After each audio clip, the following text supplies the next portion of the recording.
Now that it's fleshed out and built up and better, they got a price tag on it. Those live events, they free for now. You already know what's gonna happen, B. Oh yeah.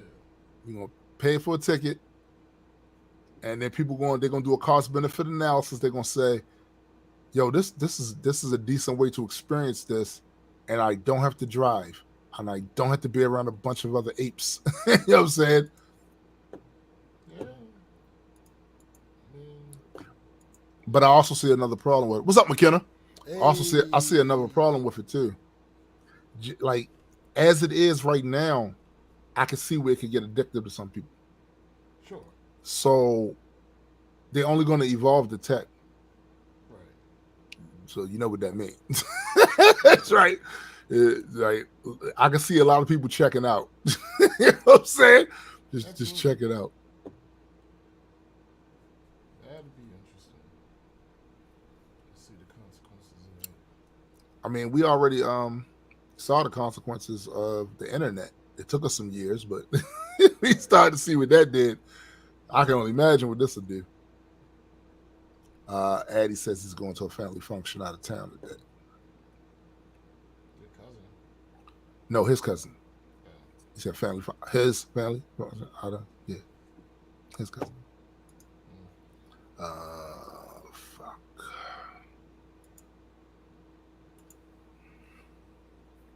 Let me go here. Yo, it is 11, almost 11 o'clock, and it is only 70 degrees outside. Yep. That's insane. It In the is. middle of fucking June. That shit feel like a spring day. Wait a minute, did it rain last night? Not here. I'm pretty sure it didn't rain here either. But it was like 90 degrees yesterday. Oh yeah. No, it was 90. It was like 94 here. I Oh, don't know. Hoops. What up? What up? What up? What up? What up? Some fucking front must be coming through. Sis, napalm is ass, and give her the beans. What's up? Why you picking on Paul? Come on, man. Don't don't don't don't don't do that.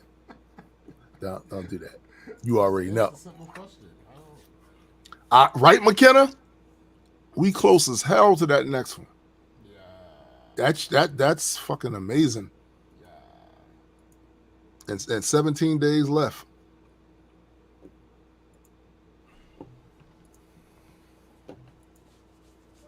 Yeah, it'll get there.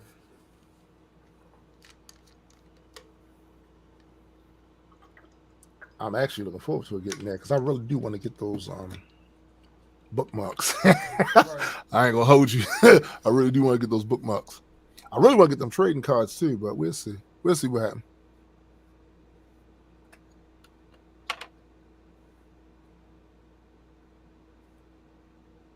Damn. McKenna said the real feel is already 99 Yep. there. No, thank you. Whew, and it's gonna be up to 105 degrees today. No, I'm good. Man, I sheesh. appreciate you for asking, but I don't know if that's I'm gonna go how ahead and that. pass. I'm not really sure that's It's how not. that. It's That's not. not. I I don't don't. think that's. No, cause I. She didn't. No, No, I mean I get I it. don't think she was offering. I mean, No, she wasn't offering the over 100 degrees. okay. She wasn't offering that. Oh, shit.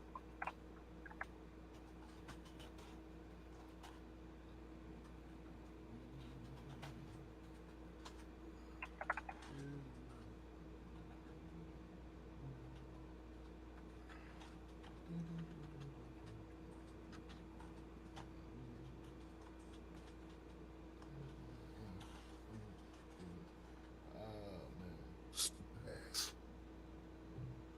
I want ice cream. You want ice cream? Oh Who yeah, doesn't? yeah. I'm about to say, yeah, I absolutely want ice cream. Yo, hey, bomb his ass, yo. Said the comic got good defense with all these backers. He's ass. He can't help it.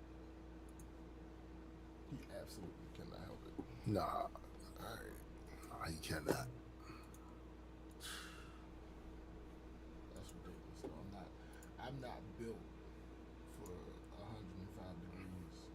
Nah, I mean, It's not in my wheelhouse. I would definitely be in. I like being outside. I will be Sure. in the house.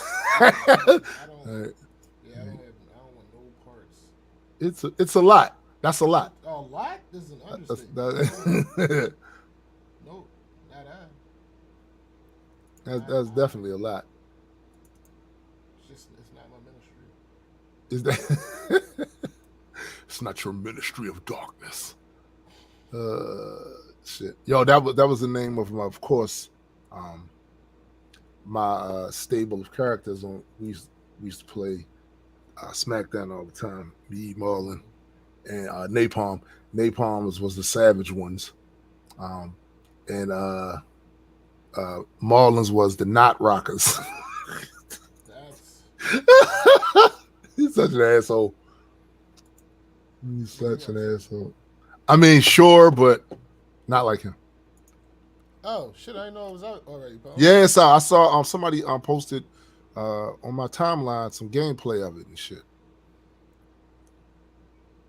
McKenna out there in her hammock.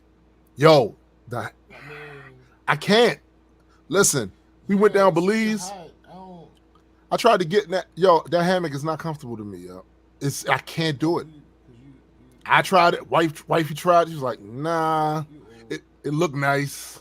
You You know what I'm old. saying? But the hammock game, You old. I was not comfortable at all. You're also You know old. what I'm saying? I mean, old, new, Nope, young, we're not doing that. don't matter. It was uncomfortable. Whatever the reason, it could have. Whatever the reason, that shit was a big no. So you're not denying Listen, it.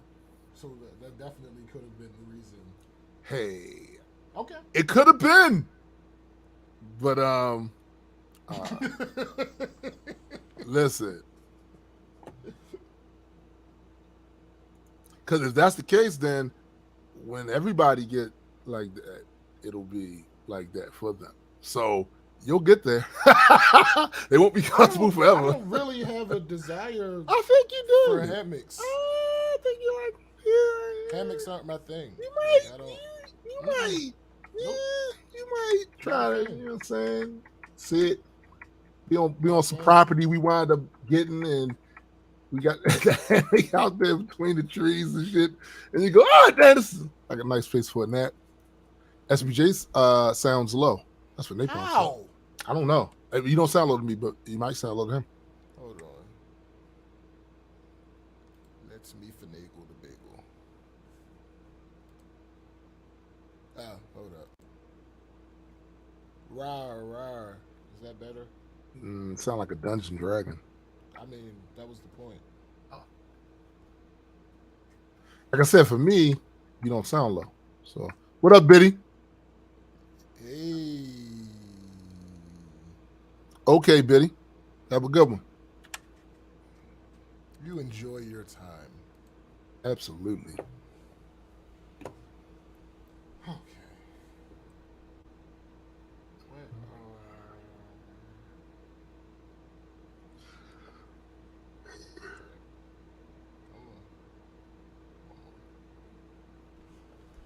are... All right, I'm absolutely. I found a new game. I don't believe you. Don't have to. You need more people. No, I don't. No, keep them the fuck away. I'm all the way good on that aspect.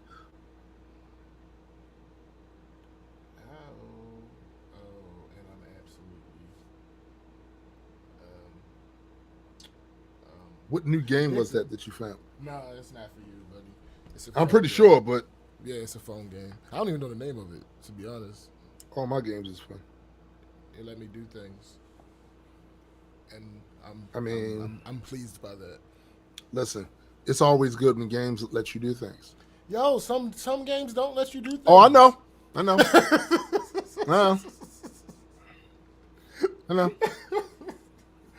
I don't like those type of Yo, games. what is going on? Like, I'ma tell you why something. can't Yo. I do the thing? You know how things have changed, how they really changed things when they first had these open world type of games, and then they put a bunch of shit in there, right? So Mhm. it's one thing to have an open world game with just basically an empty ass world with hardly shit to do. Who wants that? Once they start populating it with a bunch of shit, Yeah, I don't want to go back. I don't want to go back to the limits. So You need I to look leave. I looked I looked at a lot of those. I think this week just passed, they had a game type, some gaming type shit with all these new games, and I noticed a lot of them, they were indie games, and they were like almost going back to the side scroller thing. Now, don't get it twisted. Nah, B, I'm good. It looked amazing, I bet it but did. it's still a side scroller. Yeah, And not that. I don't want to. Me personally, I don't want to play a side scroller anymore. And look, basic platforming. You Hold saw. up. I can play an engaging one on my phone. Mm-hmm. But if I'm on the computer, Nah, no, B. I don't want that. I don't want it. I don't want that. I understand the limitations of mobile gaming, so I'm fine with that. But on my computer, nah, B. Yo, the other thing that's about that's crazy is, so for them to make a big production out of this gaming extravaganza, it basically was a show of previews for real, trailers and shit and gameplay and shit like that. Most of those games on there was not games that I would play. Now, one of the ones they showed to was the one Napalm talking about here. You are also a grump. Midnight Suns. Oh, absolutely. But I've been that. Yeah. You know what I'm saying? So they gotta do. I've been that since there were video games. Well, not quite. Well, I'm about to Not say quite. no. Maybe 5 years in, right? All right, 5 years in, right? And this shit that they was basically presenting to the world is the new thing. I was like, for who? I'm not playing it. Midnight Suns is one of them. I'm not playing it. I'm not playing it. For what? Like I didn't ask them for that. I didn't ask them for a RPG that lacks certain elements of RPGs that I like. No. I don't want to play a card game. I don't want to do it. I didn't ask for Marvel meets Yu-Gi-Oh. I ain't asked for that. You know what I'm saying? I didn't. I was already a grown ass man when Yu-Gi-Oh came out. I don't care. So I ain't that talking shit about is you no more. terrible.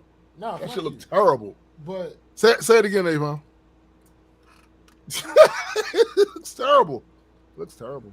what is it about?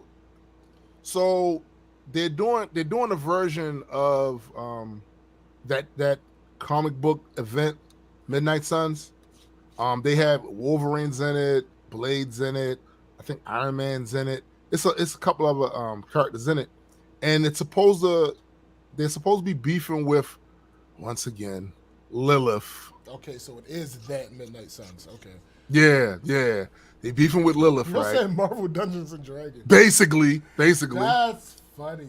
I'm not jacking it, yo. I like RPGs. I love RPGs because I love the how deep they go with the lore and the character customization and the character progression as far as you building up their abilities and all that other shit, right? I like that type of shit. They've been known to do that. Okay. Yeah, you know what I'm saying? But I like also like real time.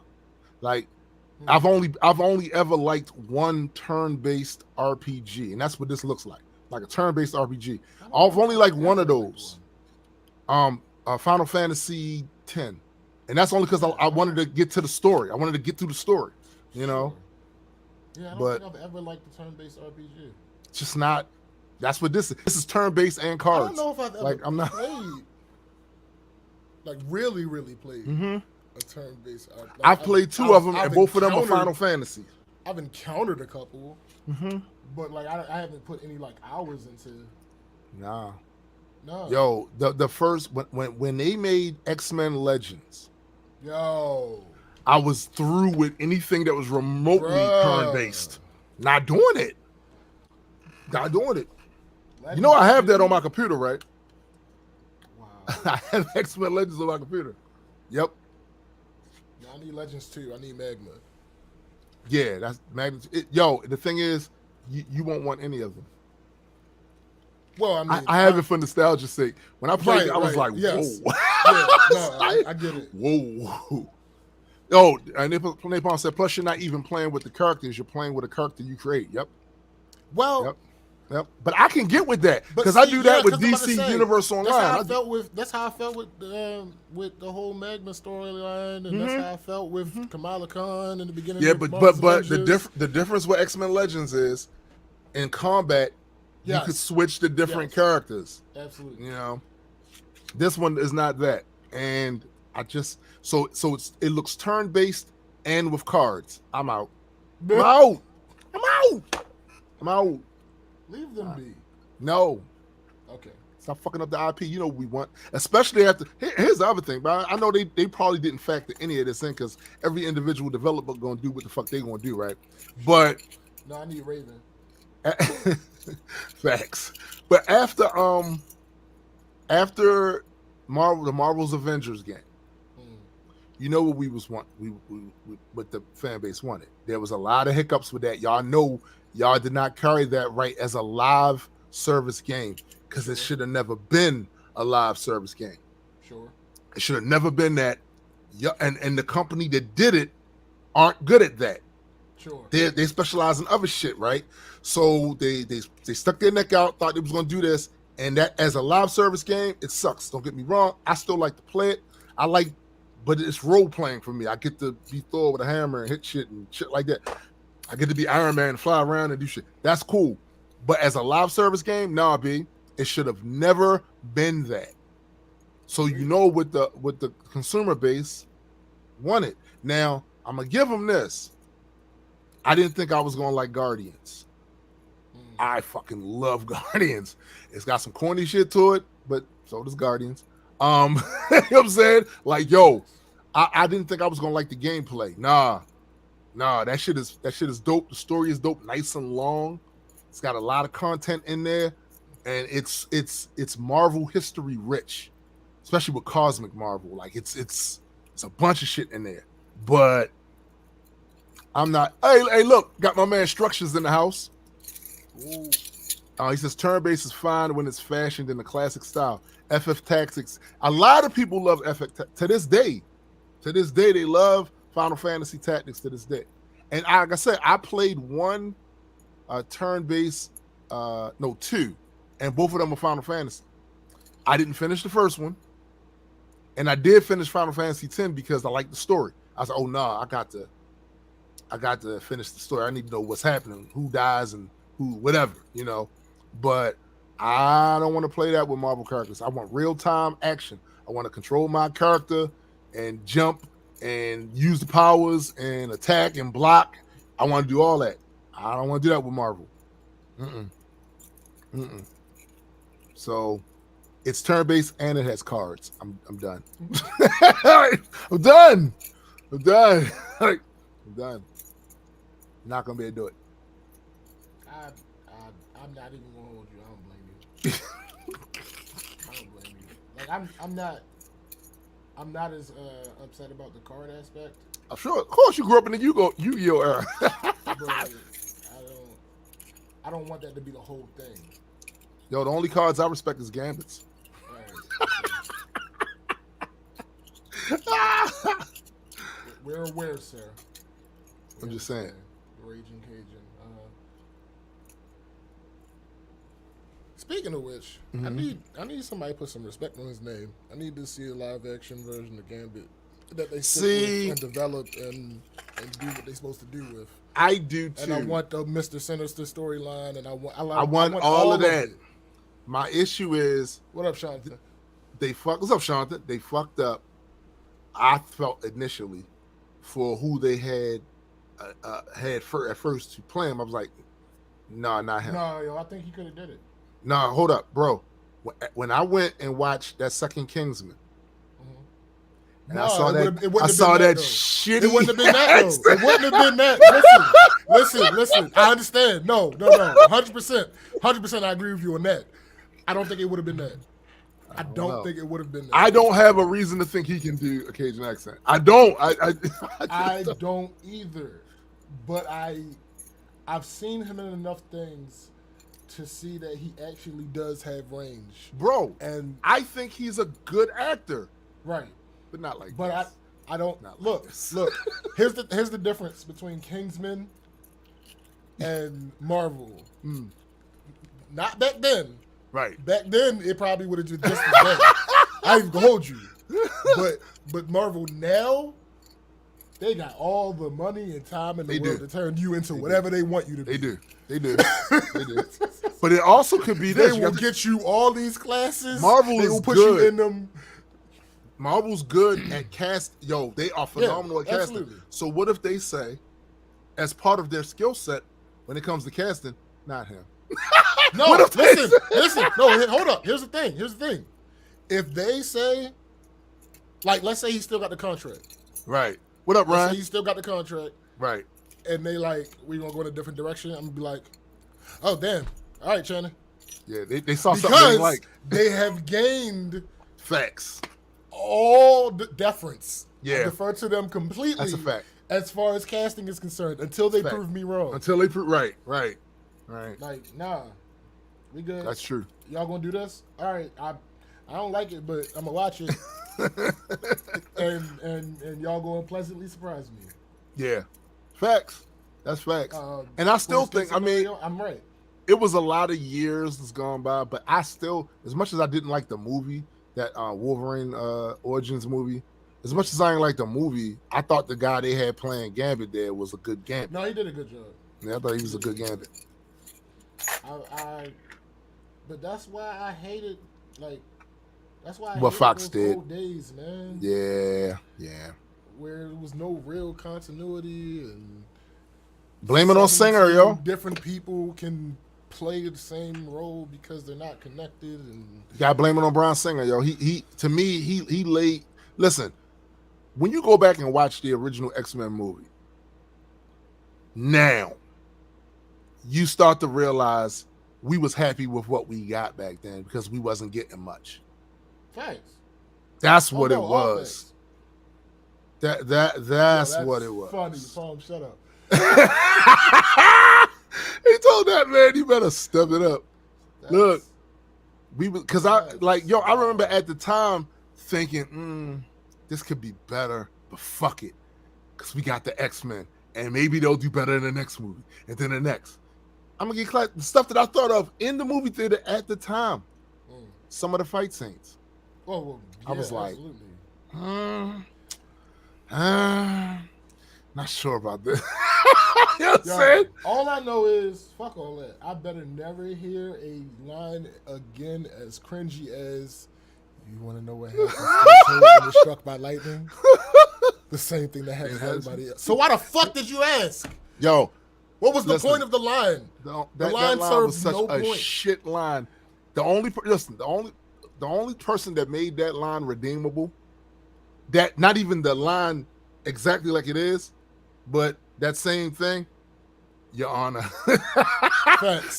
He's the only one. The battle rapper, Your Honor, is the only one that made that line redeemable. All facts. You know what happened to a Carolina nigga that get shot by 12 gauge? Same thing happened to every other Carolina. Yo, that shit was amazing. No, that's facts. That shit was amazing. I can give you that. But, Joseph says the guy playing Gambit ended up getting cast as John Carter. Horrible. Disney tanked it before. I hated that. Yo, I watched that shit. I said, this might be good. Nah. It probably could have, but it wasn't. Like, yo, what the hell is that? You know what? I didn't even put two and two together. That was the same guy for real. I didn't even put that together. Because he wasn't doing an Cajun accent? You racist bastard. Probably. That's probably what it was. Listen, I didn't hear Mon Ami. I ain't none of that. I didn't hear him refer to a woman as Cher. I ain't none of that. What the fuck? Who is this guy? Who is this guy? Yeah, Bryan Singer, yo. Bryan Singer was the first one that floated that air biscuit, and we was smelling it. Oh yeah, fuck him for several reasons. You ain't never lied. But yeah, he did that, and it set the franchise on the path Don't get me wrong. There's a couple of them in there. Like I like Days of Future Past, even though it wasn't like the comic book. I like Days of Future Past. I like the First Class. First Class. I thought First Class was dope. I thought it was dope. Except for the fact that they killed Darwin. Yo, you know what? His power is literally that almost ruined that movie for me. I was like, yo, but Darwin, see, that's the Bryan Singer. That's Bryan Singer isms. Right. That's Bryan Singer isms. Like his whole thing is he can evolve to survive. Whatever he needs to do to survive. Like when he went, and even if that means get away. So when he fought the Hulk in World War Hulk, his body was like, nope. The best way to survive this is not to be here, and teleported his ass the fuck out of the way. You know what I'm saying? Like, it's so much they could have done with that character, and for them to do that said to me one of the major things it said to me was, y'all lack creativity and lack a budget, because it's things y'all know a character with that power set. Y'all was supposed to have him doing some amazing shit, and y'all couldn't afford it. Y'all couldn't afford it. Yo, facts, Navon. Facts. Like, that's what I'm saying, man. It was racist as shit, yo. Yo, the only black character there with the power that he's supposed to survive everything. And he just dies. Fuck out of here. Fuck out of here. Dude, so, it's Kevin Bacon, yo. Yo, all roads lead to Kevin Bacon, yo. All roads lead to Kevin Bacon. I'm trying to tell you. You seen that 7 Degrees of Kevin Bacon type shit with all roads lead to Kevin Bacon, man. Asshole. He out there. He did. I loved him in that role. But I felt like I was so mad that he died though, because I wanted the Hellfire Club. Me too. But what made me less mad if they would have did the Hellfire Club. Well, sure. That was badass. If they would have did the Hellfire Club, I submit to you that that Phoenix movie would have been a better movie. It would have been a better movie. I agree. Man. I agree. But they took away key elements, right? Like, if you look at the X-Men animated series, the X-Men animated... Yo, Napalm is ass.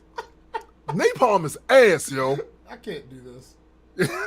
Like, how can I be expected to work under these circumstances? I already told you what you need to do. You got to make them pay. When he come over there to record, you make him pay. You make him pay. You know what I'm saying? Make him pay.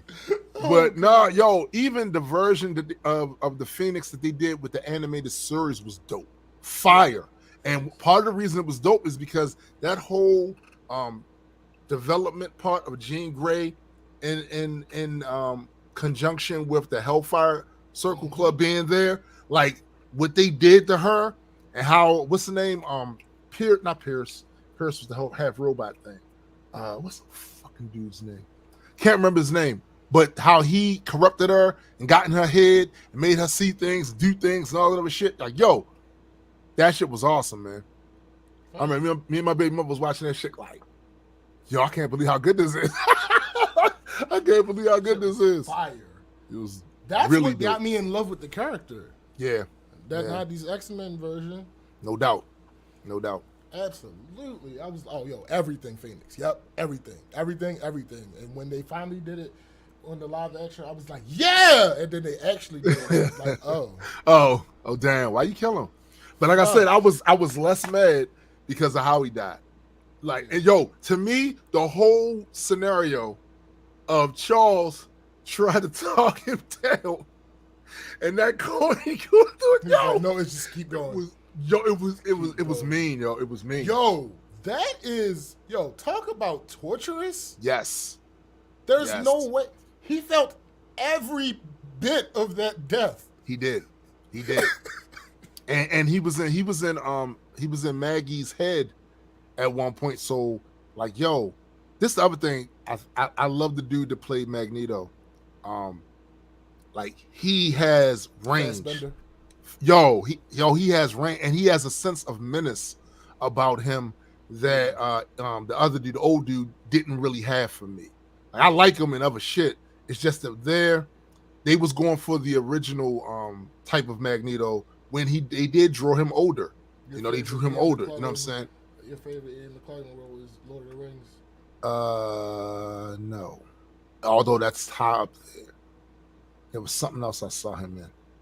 But since I can't remember the name of that, yeah, Lord of the Rings. Fuck it, we're gonna give it to Gandalf. We'll give it to Gandalf because I can't remember the name of the other one. But Word. I think Fassbender was to me the better Magneto. Like take the one scene. I like his better. Here's the thing. I like Ian McClellan's Magneto for what they were trying to represent. Yeah. But if you're asking me who I want, like which Magneto I want, oh, give me Fassbender. Yeah. Yo, that scene when he was down there, was that Brazil? When he found them Nazi motherfuckers in the bar, and he got to talking to them, they thought everything was sweet. No. Everything is not sweet. Everything is so far from sweet. That shit was badass. And even as much as I hated that damn Apocalypse movie, some of the shit they had Fassbender doing in there, these were top level feats, B. Like for Maggie, these were top level feats. Like Apocalypse unlocked he unlocked peak Magneto. Yeah, that's peak Magneto. That's him in the comic books. Bruh. I was like, that's what we doing? Okay. Yo, and ain't it funny how the guy that played Apocalypse is now Moon Knight? He was also in Into the Spider-Verse. He was Miguel. He was. Yep. He was. Yeah. He was in something else too. Oscar Isaacs. He played another superhero. I know he was in the Star Wars thing too. Yes, he was in Star Wars. He was in Star Wars too. He did a good job in it too for what it was, for what the movie was. Like the role he was in to play this swashbuckling ass pilot. He did that. He got it off. It's just the stuff around it. I'm saying, like, he got it off. The problem wasn't you. That's kind of how it was in Apocalypse too. The problem wasn't necessarily him. Well, point of order. I don't think his voice. We all watched 90s. But hold up. And you like Ivan Ooze. That's still behind the. That's true, because they could still behind the studio, because they could have done something to his voice, and they could have changed his look. And I'm gonna tell you something, man. After I saw one of the guys that pitched, he has done several movies before, with the special effects and all that other stuff and the makeup and stuff. When I saw what he pitched them and they turned down for Ivan Ooze, I was mad. Because he brought it to a comic book convention, right? The cast thing to cover it, and he set it up on the thing. And I saw that shit in that video and went, we could have had that? We could have had that? And we got Ivan Ooze? No, man. Nah. No, I wasn't a fan of that. I wasn't. Yo, I did like the way he put the pyramid together, to show the old from back in the past, where he did them. This is basically molecule manipulation. This was some crazy shit he was doing. I like that. I like when he got rid of all the nukes. I thought that was a massive show of that was a massive show of power. And what did he tell him? He said you can throw your slings and arrows, but you'll never reach guns. Like, yo, that's something Apocalypse would have said. Facts. His voice would have been deeper when he said it, though. I mean, come yo, on. No, that remind me of Big K when he was battling Show Off. And he said, the bars are still trash, even if it's close when you say it. And he was right. I mean, he was right, though. Like, niggas get all close. Like, they about to say something that's going to knock somebody out with these. No. That shit was just all right. Like, that shit was just all right. That shit was not a knockout. It was all right. You know what I'm saying? What you getting close for? Out of my face in the COVID era. What is wrong with you? What is wrong with you? Why are you like this? Yo, battle rappers kill me with that, though. They do. Like, not all of them, because some of them, when they get close, they saying, nigga, they talking, right? But there's a lot of them that do that shit, and I get it's for the performance. But if you gonna go out there and invade a man, you better be saying something. You better be saying something. Like that We lame absolutely ass shit. agree. Like, what Lame you ass. doing? Lame ass. Not non-punch. And then sometimes it be a non-punch, yo. Like, nah, get up close and sock him. Don't just get up there and jab at him. You got close just to jab. Fuck out of here. Leave people alone. Right hook, left hook. Let them perform the way that they would like to perform. All right. But the 30 is coming. Sure. I don't think Show Off got a 30. I don't think Show Off got 30 by Big K though. I really don't. I went back and watched it again. I don't think it was the 30. I think Big K beat him. I think that's cool. But I think it's I think it was closer than when, cause I know what it is. I just didn't like Show Off, yo. I didn't like it. I've never really been a fan of Show Off. You know what I'm saying? So I kind of discounted some of the shit he was saying, and then I went back and listened to it again. I was like, nah, that last round, like he was talking to Big K, and I know Big K got great defense. But he be like, He do the kick and shit. I don't You know like what I'm his saying? defense. No, I yo, don't that's like it why at it's all. great. That's why it's great. No, nigga. Yes, yo, yes. I don't It's like annoying. No, It's annoying. No, your defense isn't supposed to make you look like you're losing. Yes, it it makes is. him look like. No, it's not. It's supposed to make you No, look like it's not affecting you. It don't look like to me that he's losing with that. No, Because I it just makes me- heard it his makes me verse. feel like you're losing. And I'm listening to this guy's No, verse. nigga. Yes. No. Stop. Yes. You're conflating two different things. No, it's all You I'm saying. are. No, it's not, nigga. It's You're a conflating keto. two different things. It's No. a keto. No. You're conflating two different things. Listen. You're conflating the actual material with his defense. Your defense material has nothing gives- to do with the material. The material gives context to the defense, though. It don't, though. It really does. Because No. if you're not, hold up, listen, hear me out. I'm listening. If you ain't saying nothing or nothing hard, and then he goes, it's justified. It's justified. but it's also not necessary. Why not? Hold on. What do you mean? Because he didn't say anything. Hold. But he's not. But his reaction is not. I can't believe this nigga said something dope. That's not his reaction. No. That's not his reaction. No. Hold up. Sometimes saying nothing is more powerful. No, I don't disagree with that.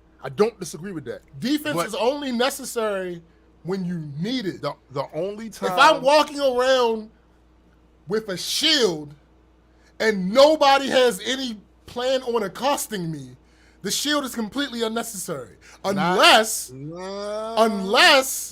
I plan on using it for offense. But what I'm saying is, people that are on defense, a defensive person that's like that will tell you in a minute. You don't know when you're gonna get attacked, so you better be ready. Yeah, but you're in a battle. That's not the same thing. You're in a battle. Look, you know. When the other dude, the only time Big K annoys me with that is when the other guy is clearly cooking, and it's like, yo, you best not to say nothing. You look like That's a the clown point that I'm making. when the dude. That's not the point I'm making. The point I'm making is when the other person is justifiably saying some trash. Yo, it doesn't. Yeah, it doesn't. To it me, does yeah, nothing like for me. it doesn't. It does nothing for me. It doesn't annoy me then, because I'm doing the same thing Big K is doing. I'm literally home going, man, this bullshit. I'm doing the same thing he doing. You know what I'm saying? So that don't. Only time, like when he was battling JC, and there was, JC. Don't get me wrong, Big K was in there swinging, especially when he was talking like he was a little kid. And all. That shit was dope, right? But JC was clearly cooking, right? And to see him go like JC ain't who JC is, come on, man. That's no. It's best for you to stay. Yo, don't do nothing. Just look. Don't do nothing, because he's cooking. You like a clown right now. You like a clown. Oh God. But when the niggas suck, I can't get mad at Big K for doing what I'm doing at home. I'm doing the same shit. If somebody suck and you're going to do defense, my favorite is just a simple boo. Because he gets a laugh out of me. Stop. If somebody does that, they win. Right. They win. This is a keto. Boo. Right. Boo, nigga. What? He can choke that next round. Facts. I don't care. If a nigga up there rapping his heart out and it's trash, and the nigga in the middle is rapping going, boo. Boo. Fuck you, mean? Yeah, boo. Boo this man. Boo. Boo this man. Boo. Boo. That's my shit. Boo. Let me see that. All right, cool. Caribbean Cat. Who the hell is Caribbean Cat? No. Let me tell you about this nigga Napalm, yo. But when the Marvel Avengers game first came out, when it first came out, I hadn't played Cat yet. You know who I was getting? I was gonna get my man's, right? Napalm played Hulk and didn't like him. With good reason. With good reason. Sure. He didn't. Hulk was he was a mess at first. Yeah, he was a complete mess. So he kind of glommed on to the Captain America, right? He tells me, yo, you got to use Cap. You got to build Cap up. You got to build Cap up. I was like, I'm going to get there. I kind of fuck with Cap, you know, Winter Soldier, all that. Yeah, I fuck with Cap. No, listen. I call that nigga Caribbean Cap. I said, why? And I'm thinking he about to go the Puerto Rico thing, right? You know, Cap Puerto Rico. No. He said, when you get his stats up and you hit one of his specials, I think his main special, and you start throwing the shield and it hits shit, it sounds like somebody hitting the Caribbean drums. I said, yo, I played it and was like, it do though. It do though. Yep, they got issues. Yep, they got serious issues, like deep-rooted ones. I get it. Yo, that shit was fucking hilarious. It was hilarious. Like I said, I didn't know exactly what we was talking about until I heard it. It was like, yeah. You're sick, Caribbean. That's funny. And Cat wound up becoming my number 3 character on there because my number one was, of course, Thor. Number 2 was Iron Man, and number 3 was Cat. Yeah. But I did like Kamala. Like I liked her moves. Like she can clear a room. I love the ones that can clear a room, yo. You know what I'm saying? I love the ones that can clear a room. Go in there. It's a bunch of Wagwan Steve Rogers. Okay. All right, come on now. This nigga's ass, yo. This nigga's ass. Do I need to do the intro at this point? Do I need to do it? We like 42 minutes in. Do I need to do? We are. I don't even know anymore. I don't know either. I did want to talk about my I had a little thing about my week. I don't know what you had.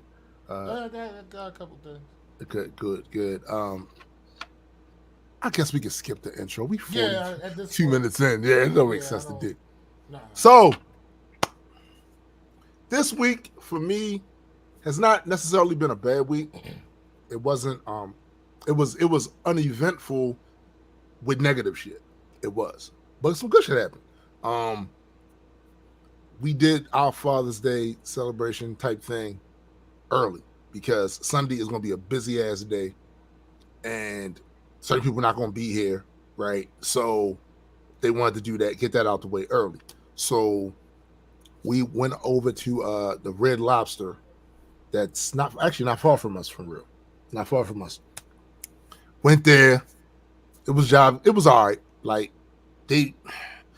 I've never been in a Red Lobster that took that long to bring our food. Never. Never. I don't know what was going on there. And here's the other thing. It wasn't crowded. So now you figure it out. Because if your place ain't crowded, you broke it. They probably did. I promise you it was only because you were there. Listen, that could be true. That typically. What's up, Fabo? That's probably true. I routinely get discriminated against. But what I'm saying is, I've never been in a Red Lobster that took that long to bring us our food. But we got it. It was cool. All of that. Then, part of the early shit, mind your business, Napalm. First of all, you know what's crazy? This is why Napalm likes that typewriter. He likes the keyboard shit that he got on his phone. Because he will never say the word bathed out loud in his mouth. He can type it, but he won't say it. What is going on? What? But he does. He don't. He promised his mom he wasn't gonna curse, so he will never say bathed. You'll never hear that word. It won't be in a rhyme. None of that. This is a real thing. It is. It really is. Like, no, I'm not talking about that. Oh my I'm glad you saw it. See, I'm glad. I know I'm not the only one that saw it. You It was a real thing. Then I don't like you. I got for early Father's Day the Oculus Quest 2. So Did you now? Yeah, I'm showing it now on the camera. I don't believe it. Right there. It's right there on the camera. Right there. See that? Oculus. Now I've been wanting one of these for a minute. Those of you that have been following me for a while on my other some of my other content years ago, I had the Samsung Geared VR, and I did a couple of videos on it. Yo, Special Spaces ass. He said, "Why you guys fire Addy? Addy is out of town this Addy week." got fired because he didn't want to do things the right way. Nah, he did. It was adequate. It was good enough. It'll do. Shut up. It'll do. You know what I'm saying? No, Addy went out of town for this weekend. Had a family thing he went to. But yeah, I went and got one of those, and I fucks with it heavy. I do. It's still a lot of shit about it that I don't know. I'm still figuring out, but I fucks with it. But the stupid shit that happened just happened. I saw it this morning. So I was on YouTube, and there's a lawyer. Some of you might know if you pay attention to the news. Michael Cohen. For those who don't know, Michael Cohen was the lawyer for Trump. He was actually more like Trump's fixer, for real. You know, and he wound up turning on Trump and spilled a whole bunch of beans. But that's true, especially this week, this past 2 weeks. Yeah, they singing like man. Listen, they singing. But they probably he on a wild goose chase. He being chased by wild goose. I don't know what to do anymore. So he was on his, I guess they was live streaming his podcast. He has a podcast named Mea Culpa, and I don't know who the guy was. Yeah. I don't know who the guy was he was interviewing. I had never seen him before, but there was a portion of the interview where they were talking about just you before. Thankfully, thankfully, but I wasn't there for the beginning of the conversation, but one response that Michael gave him to just everything that's been happening, I guess for the last 6-7 years, whatever. He says, will we ever get back to the point where America was back the way it used to be when it was the greatest country in the world? I said, see, that's why I don't fuck with you dick-eating ass motherfuckers. This why I don't fuck with y'all, right? Because no matter how many times we tell you, yo, it wasn't great for us. Yeah. You can't say it's going to be great again when it wasn't great for all of the citizens here. No, we're not doing that. And we've had the conversation. Listen, before that conversation was had, before you actually cleaned that wax out of your ears to listen to other groups of people other than the sound of your own voice and your own experience here, I could see you still saying that dumb shit. But we've had this conversation now. Yeah. It's out there. It wasn't great for all of us. No, it just wasn't. So. And here's the thing. A lot of you knew it. Oh, you couldn't tell. You were living in the same country we was living in. Allegedly. Allegedly, right. Like those white only signs, you walk past them, you saw them, stop it. Yeah. Especially you of a certain age, you saw that shit. Stop it. How did you think that made everybody else that wasn't white? How did you think they interpreted that? The fuck out of here, right? So I'm just tired of hearing them say that, because what happens is now this conversation has been had, and all the head nodding was yes, I think I get it now. No. Just by saying that, you show you didn't. Yeah. Or there's another more insidious interpretation of that. You were good with it, and that's why it was great. Because why you keep going back to that shit and still saying, Can't we just get back to when? When? What time you want? When? 60s, 50s, 40s, 20s, the 10s, 1800s. You're not Where? really helping this point. 69. What part you want to go back where it's great for everybody? It's not. Yeah, again, It you're wasn't. not really helping his point. I'm not trying really, actually. Oh, okay. I'm asking like, hey, what's up? What's up, Erica?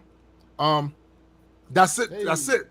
My sister says it's about perspective and experiences. If it doesn't affect them, it's not important. That's what it is. And the thing is, like I said, I get as at a certain point, right? For some, I give the benefit of the doubt to because I didn't see it like that before. All right, especially if you was born after a certain time. You was born after a certain time. But those that wasn't, you was there for a lot of it. You synced and you it. still say you sync that shit, and you still saying it. Like, please miss me with that. It wasn't.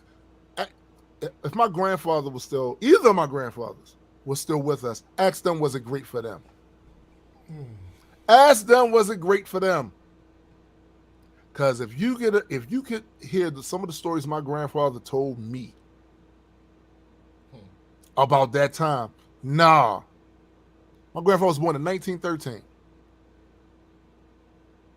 He died like in 90,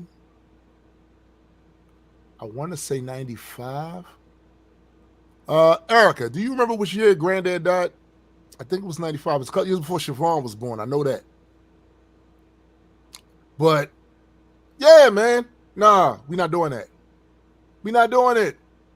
It wasn't great for everybody. Stop saying, can we get back to, nah. It's about moving forward. If you really, and I don't know how you could, but if you really have an expectation that this place is going to become that shining city on the hill, you ain't gonna do that by romanticizing that shit from back then. It's not gonna get there with that. It's just not. Special Space says back in the good old days of Middle Earth and magic. I have no desire to go back to the Shire. Like, you don't want to go back to the Shire? What? Nah, what? Shire was dope. Nah. But I'm just tired of hearing that. You know what I'm saying? I'm tired of people. We had to keep going over. That's another reason why I don't think shit gonna get better than that, because you keep going up, having to go back over the same shit, and I don't see it's gonna get better going forward when they put in legislation to stop certain books, banning certain books, certain things from being taught in school. So now these kids don't have the context of history, and when they see something, they basically interpret it by today's standard or what happens now or what they think happens now, and they go, it's like that because they just can't do any better. It's like that because they want to be that type of bullshit instead of no. You know what I'm saying? So any book they ban, go and read it. I'm telling you right now, any book they ban it, go and read that shit.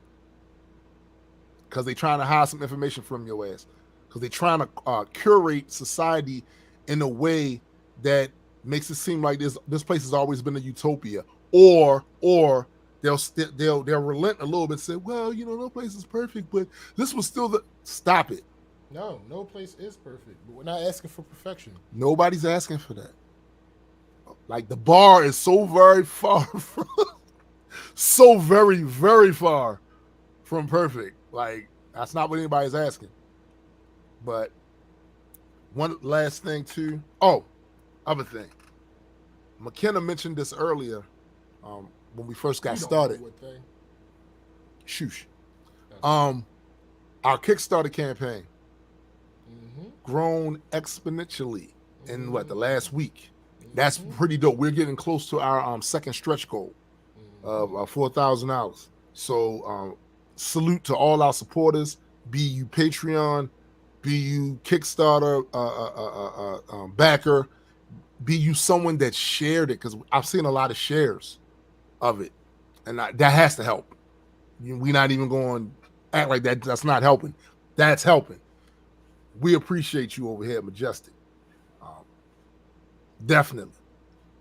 Now the last thing I want to kind of circle back to show you, I know this is not going to do it justice for real, but fuck it. So first of all, This avatar's ass. Yeah. But it's really bad. How dare you? It's really bad. My bad. It's bad. But I took this before I went and actually crafted the avatar. This is a portion of the home. Any excuses? Shoosh. This is a portion of the home that I think is the default home for everyone there. Got a couple of pictures from a couple of angles.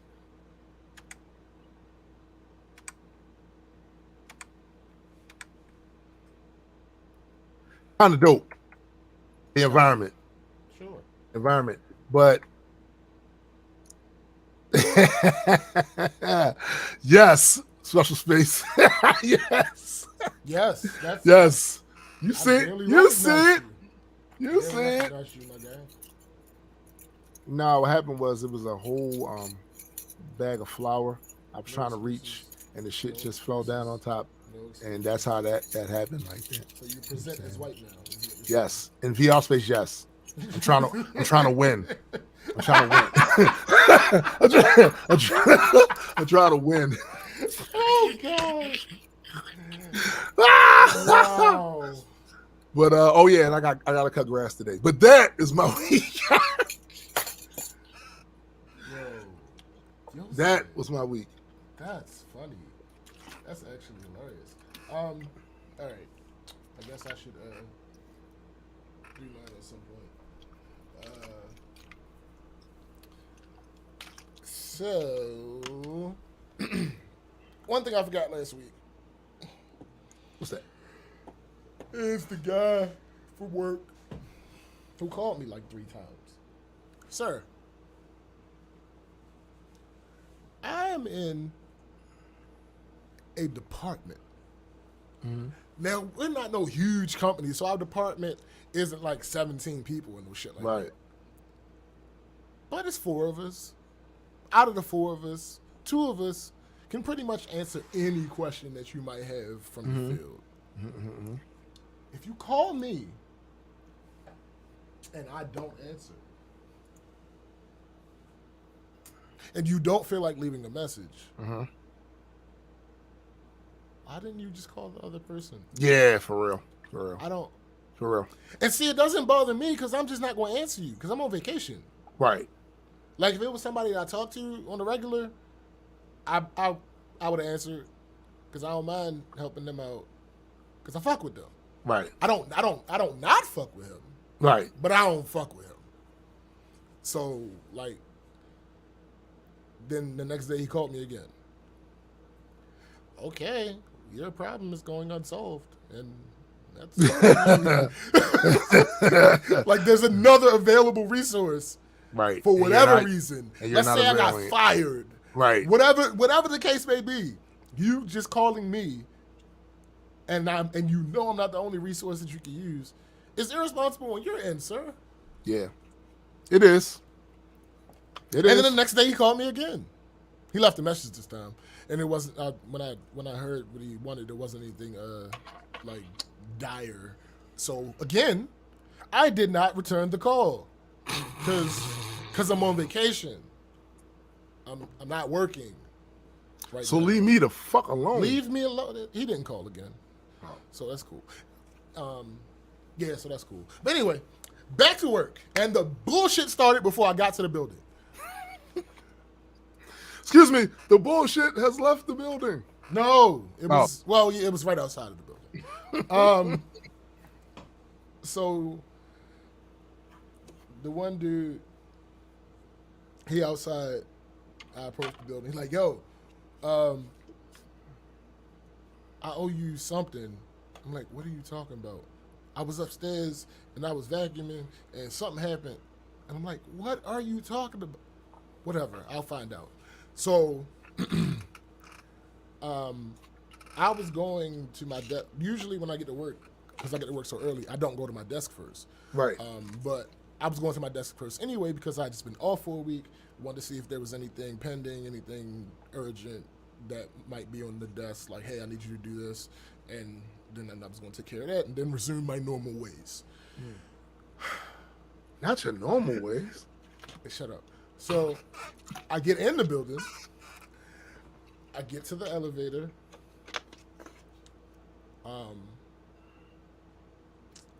I see the avid Trump supporter. We get on the elevator. This is what she said. I can't wait till they stop this damn mask ban. Yes, she said ban. What? Yes, she said ban. She meant mandate. Okay. In this building. You don't even have to wear them to get on a plane anymore, for God's sake. Talk about overkill. You ever see in a movie, like when somebody's getting on the elevator and they're being chased, so they like keep hitting the button. That was you, like. Mentally, that was me. I couldn't do it because we were already on the elevator together, so it wouldn't have changed anything. But I did it anyway. And then, after she says that, she proceeded to address the tickle in her throat. Ma'am. So you're just incapable of putting two and two together. Yo, it's always the ones with monkeypox out here talking this bullshit, yo. It's always them, yo. So critical thinking just isn't your thing. Well, you said she followed who? I know. Anyway. I know. So I get to my desk. Turns out I either misheard dude or he misspoke. He didn't knock down anything. What he did was I have a pair of backup headphones just in case my Bluetooth joints die while I'm at work. Mm-hmm. And they were like hanging off of my desk. It's happened before, hasn't it? No. Which part? It's happened. What? Your Bluetooth shit has failed. Battery? No. Battery has gone up. Battery has died on you, and you didn't have those headphones, and you were so No. I had the other headphones first. And when I got the Bluetooth ones, there was no reason for me to move them from being at my desk because that would be the only place I would need them. Okay. Really. Yeah. I just envisioned you somewhere. Oh no, I would have been really bro. I can't begin to express to you how it would be. No, you know what? I wouldn't have. I would have literally gotten up that moment and went to Walgreens and bought a pair of headphones. All I'm saying is you just jamming halfway through Drake's new album, and then that shit just. Listen to me clearly. We've been doing this show for 3+ years. Known each other longer than that. Gotten quite close. Don't disrespect me like that.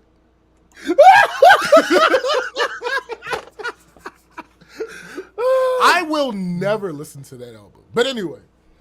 Me either. But so yeah, what happened was he was vacuuming and he vacuumed up the headphones. Yo!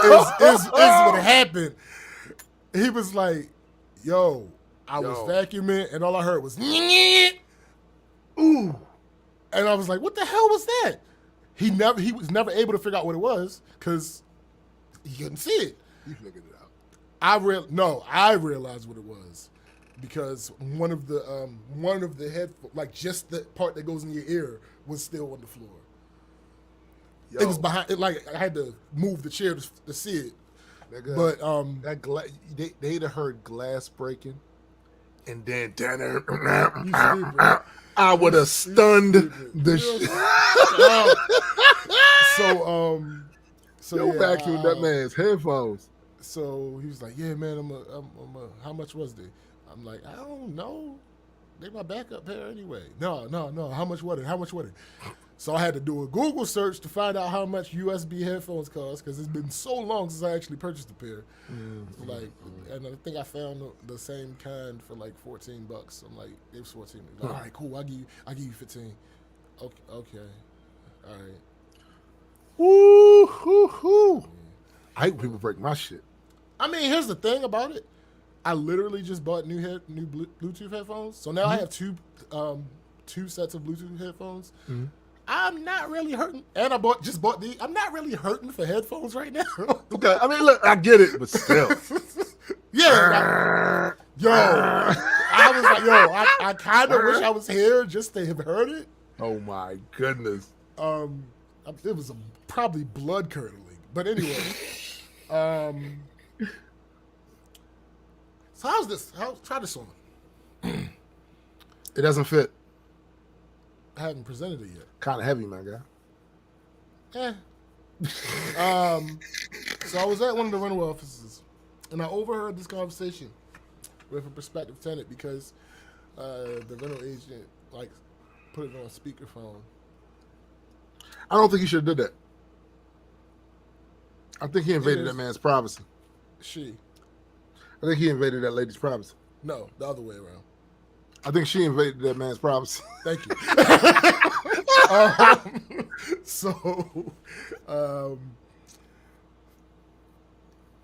Phone rung. She hit the speakerphone. She greeted him the way that she's supposed to greet him.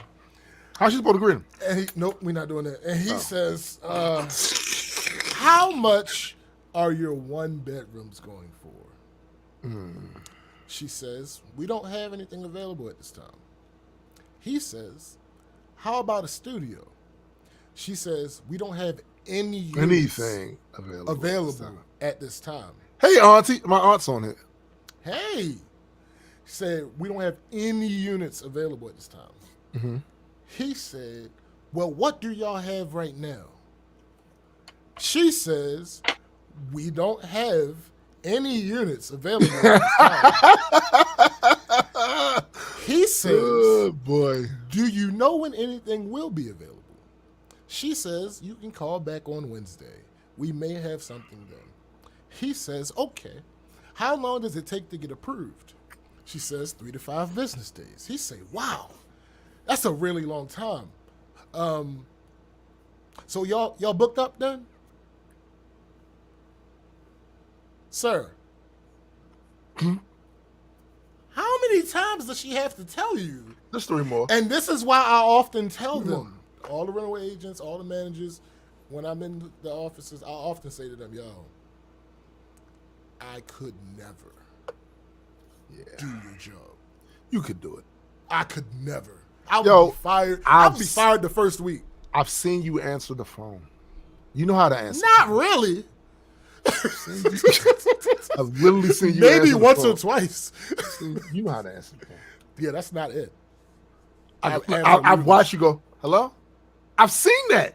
Yeah, but again, that's not it. Number one, that's not how you're supposed to answer the phone in a fucking business. Number two, I would not have, that conversation wouldn't have gone well.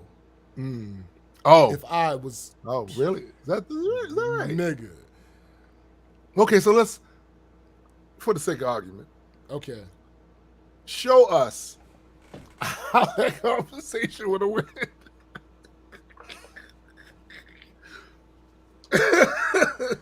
Yo. No! I'm fine already. Whoa. I'm fired already. Already, immediately off the rip, I'm fired. Yeah. Yeah, I don't. Y'all would hit him with the East Baltimore. I don't even. What up, dummy? So yeah, at that point, it's already over. You better not ask me. Yo, Palm is a minute. Yo, he needs to be stopped. You better not ask me 17 different ways if we had any units available. Y'all sure he wasn't trolling? I'm not sure. I don't know him. He probably was some radio show. Or No, I'm not sure. But here's the thing: whether he was trolling or not, she still felt the real effect. That's true. Did he say Baba Booey at the end? No, he did not say Baba Booey at the end. Could swear. Overgrown. Look, man. Mycelium. How? I'm just saying, yo. Like, it seems kind of crazy to me that she literally started the whole exchange saying we have nothing. We don't have anything available. And then 8 times later, he's still asking. Bruh, I don't. It's what happened. Is all I can say. Now, here's the real question. I witnessed it. I wouldn't have believed it. Somebody like that. Do you really want them to sign a contract to have one of those apartments? That's the other thing. Like I said, the conversation wouldn't have went well at all if I was involved in it. Well, you already demonstrated by the way you was going to answer the phone. Yo, listen, I can't get much further than that. Like, you. Oh. Air. Oh, my bad. What up? No? What up, Slime? No, we don't got What up, Slime? No, we don't got nothing. No, we don't got nothing. Do you know when you'll be available? Nah. How am I supposed to know when people want to move out? Yo, that's the other thing I was about to ask you about that, right? So well, we do have a way of knowing. Because she said, she told him, I'll call next week and we might have something. So somebody's about to get put the fuck out. No, we have, no, what happens is when people put in their move out notices, we mark those as, because we really don't have many units company wide. Yeah, company wide, we got like, I think we might be at like 5% still. Actually, we're probably still under 5% vacant. Wow. And so anytime we get applications, well, not applications, anytime we get people that want to inquire, we give them future dates as far as when people are supposed to be moving out. But anything can stop that person from moving out. Right. So we also have to give them a waiver, like, this is not necessarily going to be available, but as of right now, this is the date that this is going to be available. So, yeah, it's hard out there for people looking for places to live. Yeah, I can imagine. Everybody trying to leave where they at already. Bruh. So, I can imagine that. Oh, so, you forgot something, though, about your week, though. Because something that happened after you got off the show. Oh, yeah, there was an idea. Yes. I mean, it's true. I had a hurricane come through my apartment. Well, I'll tell you one thing. Everything seems to look pretty okay for a hurricane coming through there. No, actually, literally everything has changed around. The camera was not here. This keyboard was not where it is. Oh, damn.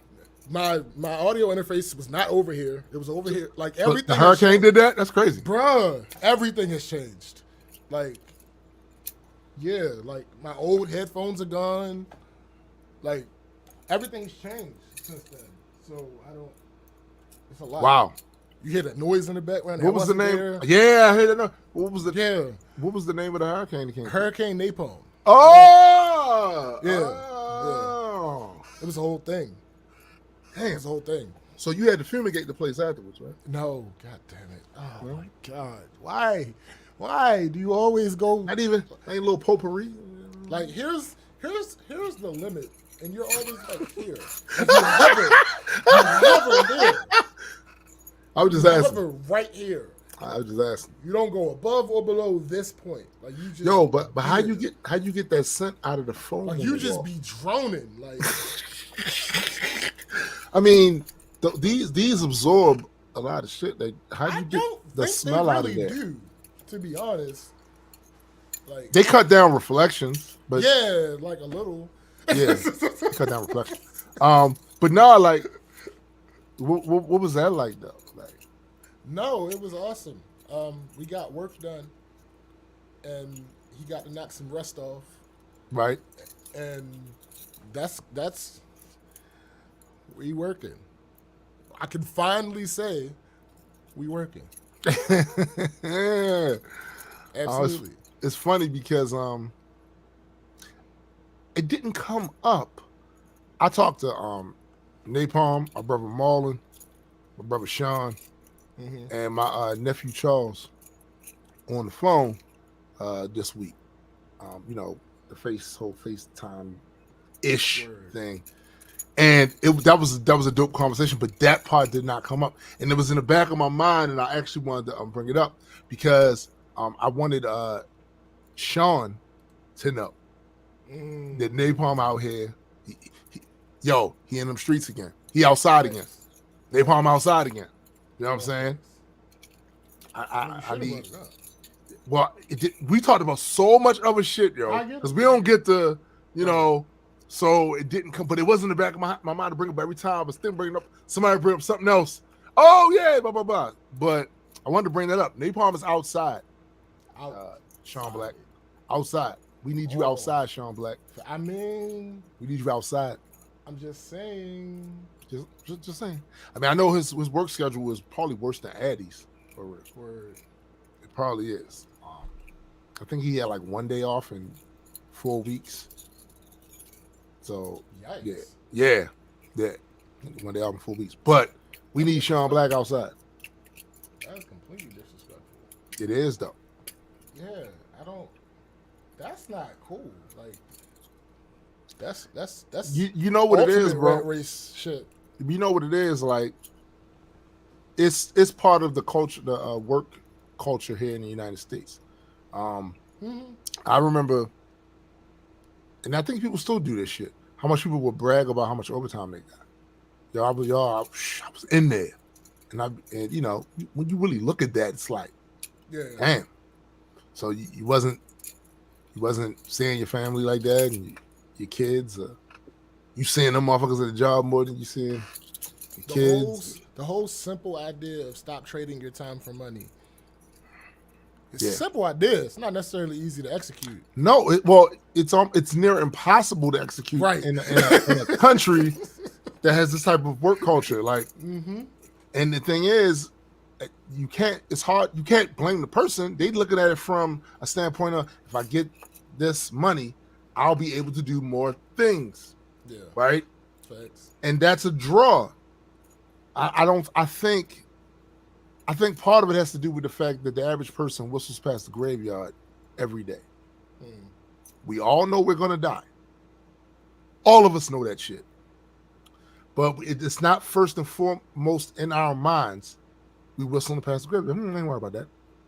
But that time that you doing that other thing, you don't get that back either. Nope. You don't get that back.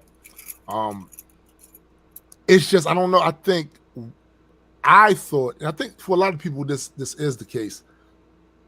After the pandemic, where they shut everything down. Yeah. I think there were people that started to prioritize their time, their life. You know what I'm saying? Like, they started to prioritize that shit. But I do think that eventually the status quo always goes back to the status quo.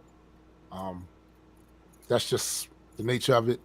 And those who made a permanent change, they'll be the ones still doing that. But a lot of people where that change was just temporary, they won't. But I know just from listening to certain employers and business owners talk about the shit, there's a bunch of people out there that said, nope, reclaiming my time.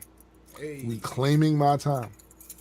And I don't blame them. I don't either. Get your time back. Well, your future time. Yeah. Thanks. Like, because the stuff you spent, that's gone. Yeah, you're not getting that. You're not getting that. You're not getting that back. That don't come back. Yo, one of the things I noticed too, because with and this is a segue. Wait, no segue yet?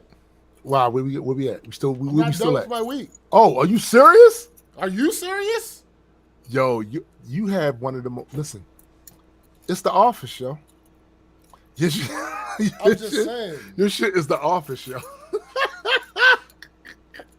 It is, B.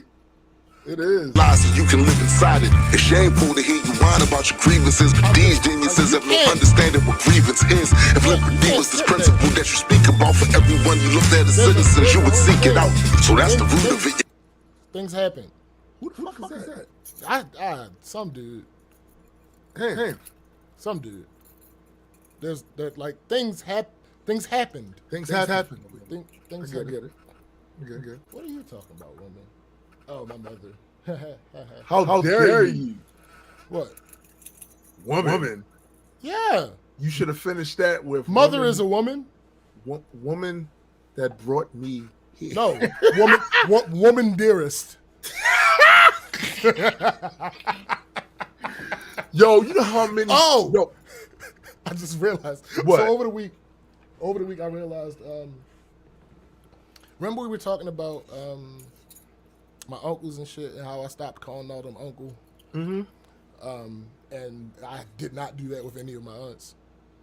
I think that that's a feature in me. I generally show women more traditional versions of respect than I The do family. men. You're talking about the family role respect. Is that what No, you're talking about? not just family. For instance, I was on my lunch break Wednesday, and I was walking to the store, and somebody recognized me, and they beeped at me. I went over, saw who it was. It was my mother's best friend's husband. And I forgot to even text her about it. But what I was going to text her was, hey, I saw Eric, right? And there are several Erics that I could potentially have seen. Right. And if she would have asked me which Eric, I would have said Miss Mulaney's husband. Notice, I didn't say I saw Mr. Eric. Right. That's crazy. And I realized, like, that's crazy. I don't know where that comes from. I have no idea why that's the case. It could be a father thing. I think so. I'm just saying. Hashtag daddy issues. Yeah, yo. Facts. Facts. Like, I think that could be, that could be a father issue. It might be. You know what I'm saying? And And I was like, yo, that that's might crazy. project itself over to even with your uncles. Right.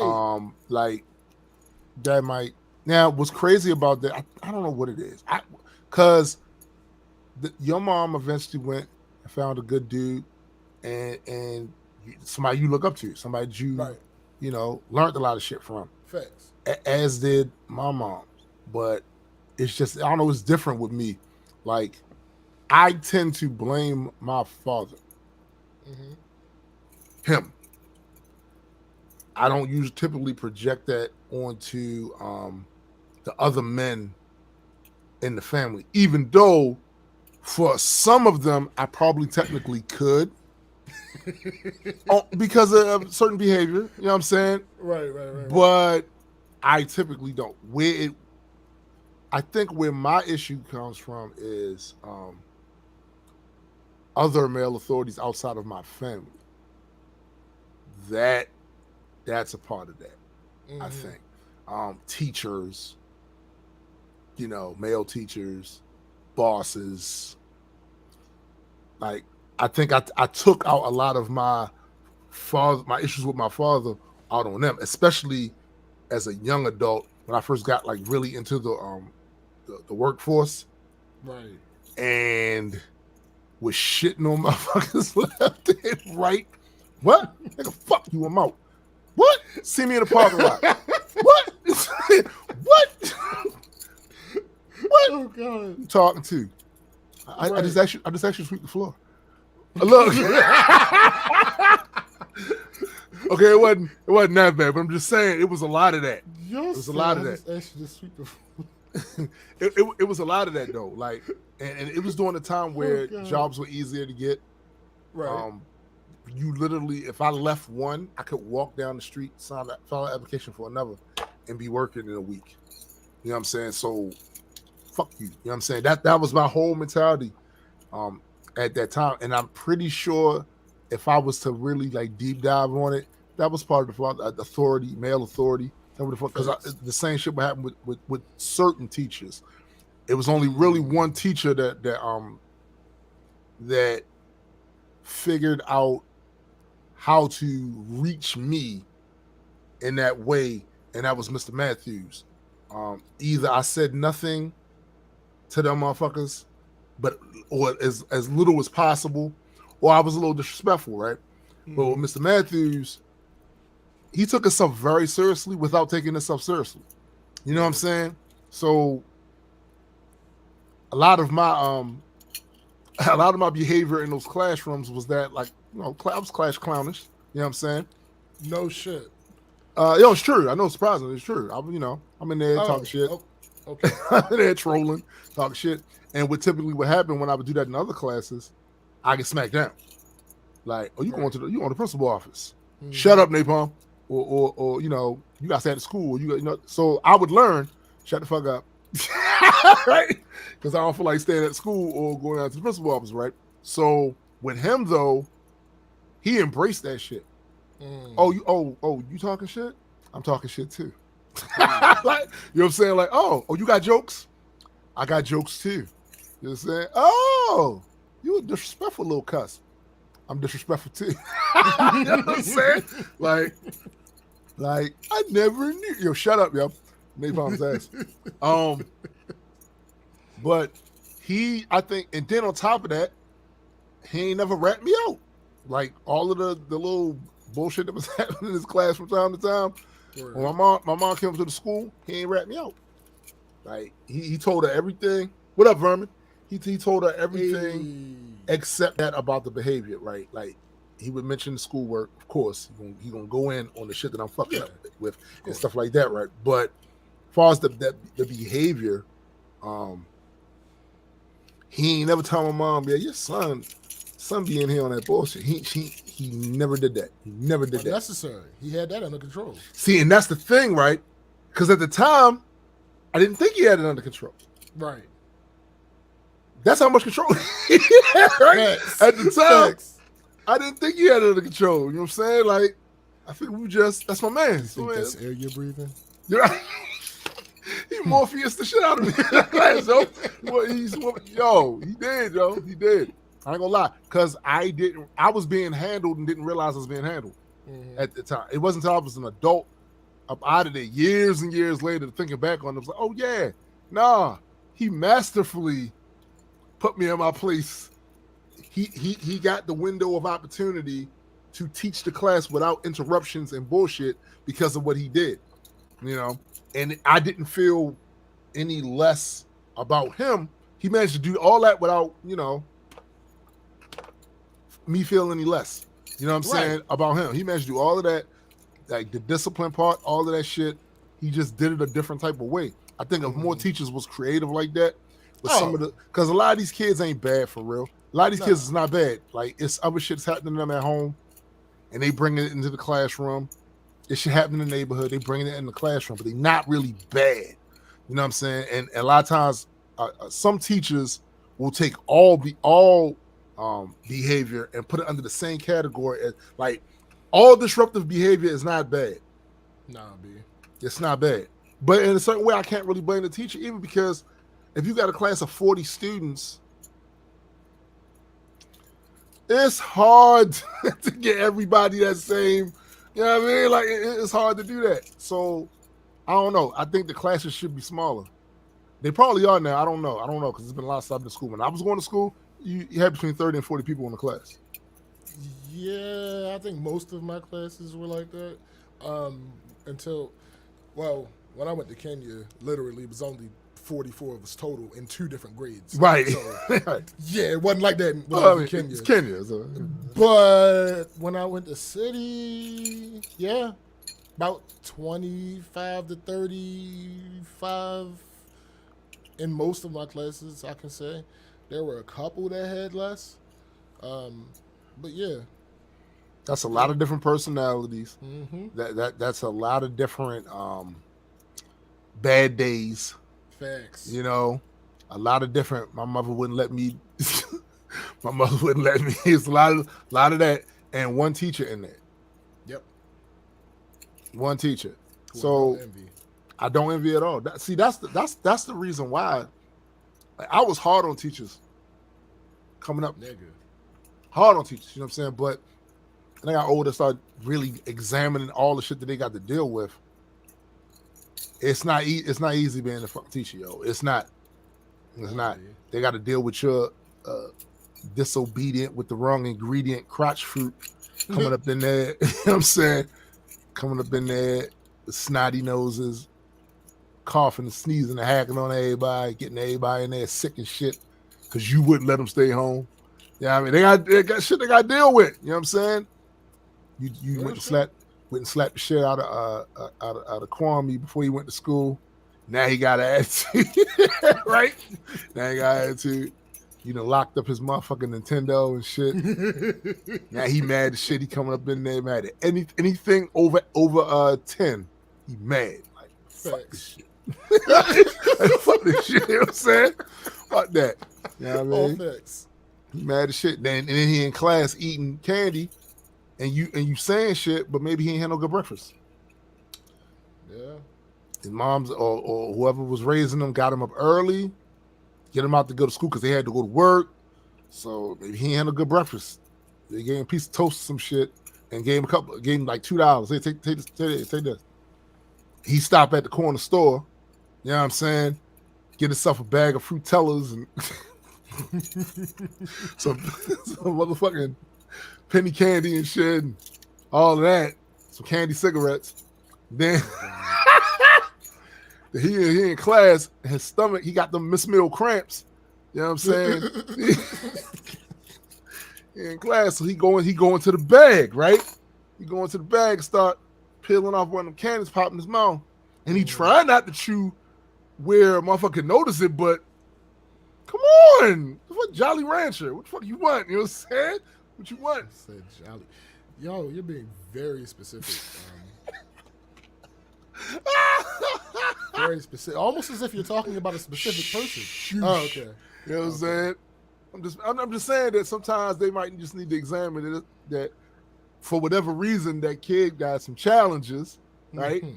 And he hungry in that motherfucker. And he can't concentrate on the work because he hungry. That's one of the reasons, you know what I'm saying? Like, what would you do if your child was at home crying all alone on the bedroom floor because he's hungry? And the only way to feed him was to sleep with a man for a little bit of money. And his daddy's gone somewhere. Never mind. Yo, your ass for that.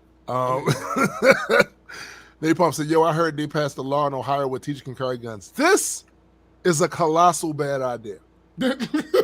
Yo, talk about that's the bad idea of bad ideas. That is a horrible. Let me see if I understand this. You don't. So in Uvalde, Texas, you have 19 cops that were scared to go in there. Absolutely. 19 trained cops that were scared to go in there against some motherfucker with an AR-15. Yeah. But you expect teachers to be Rambo. Big bad teachers.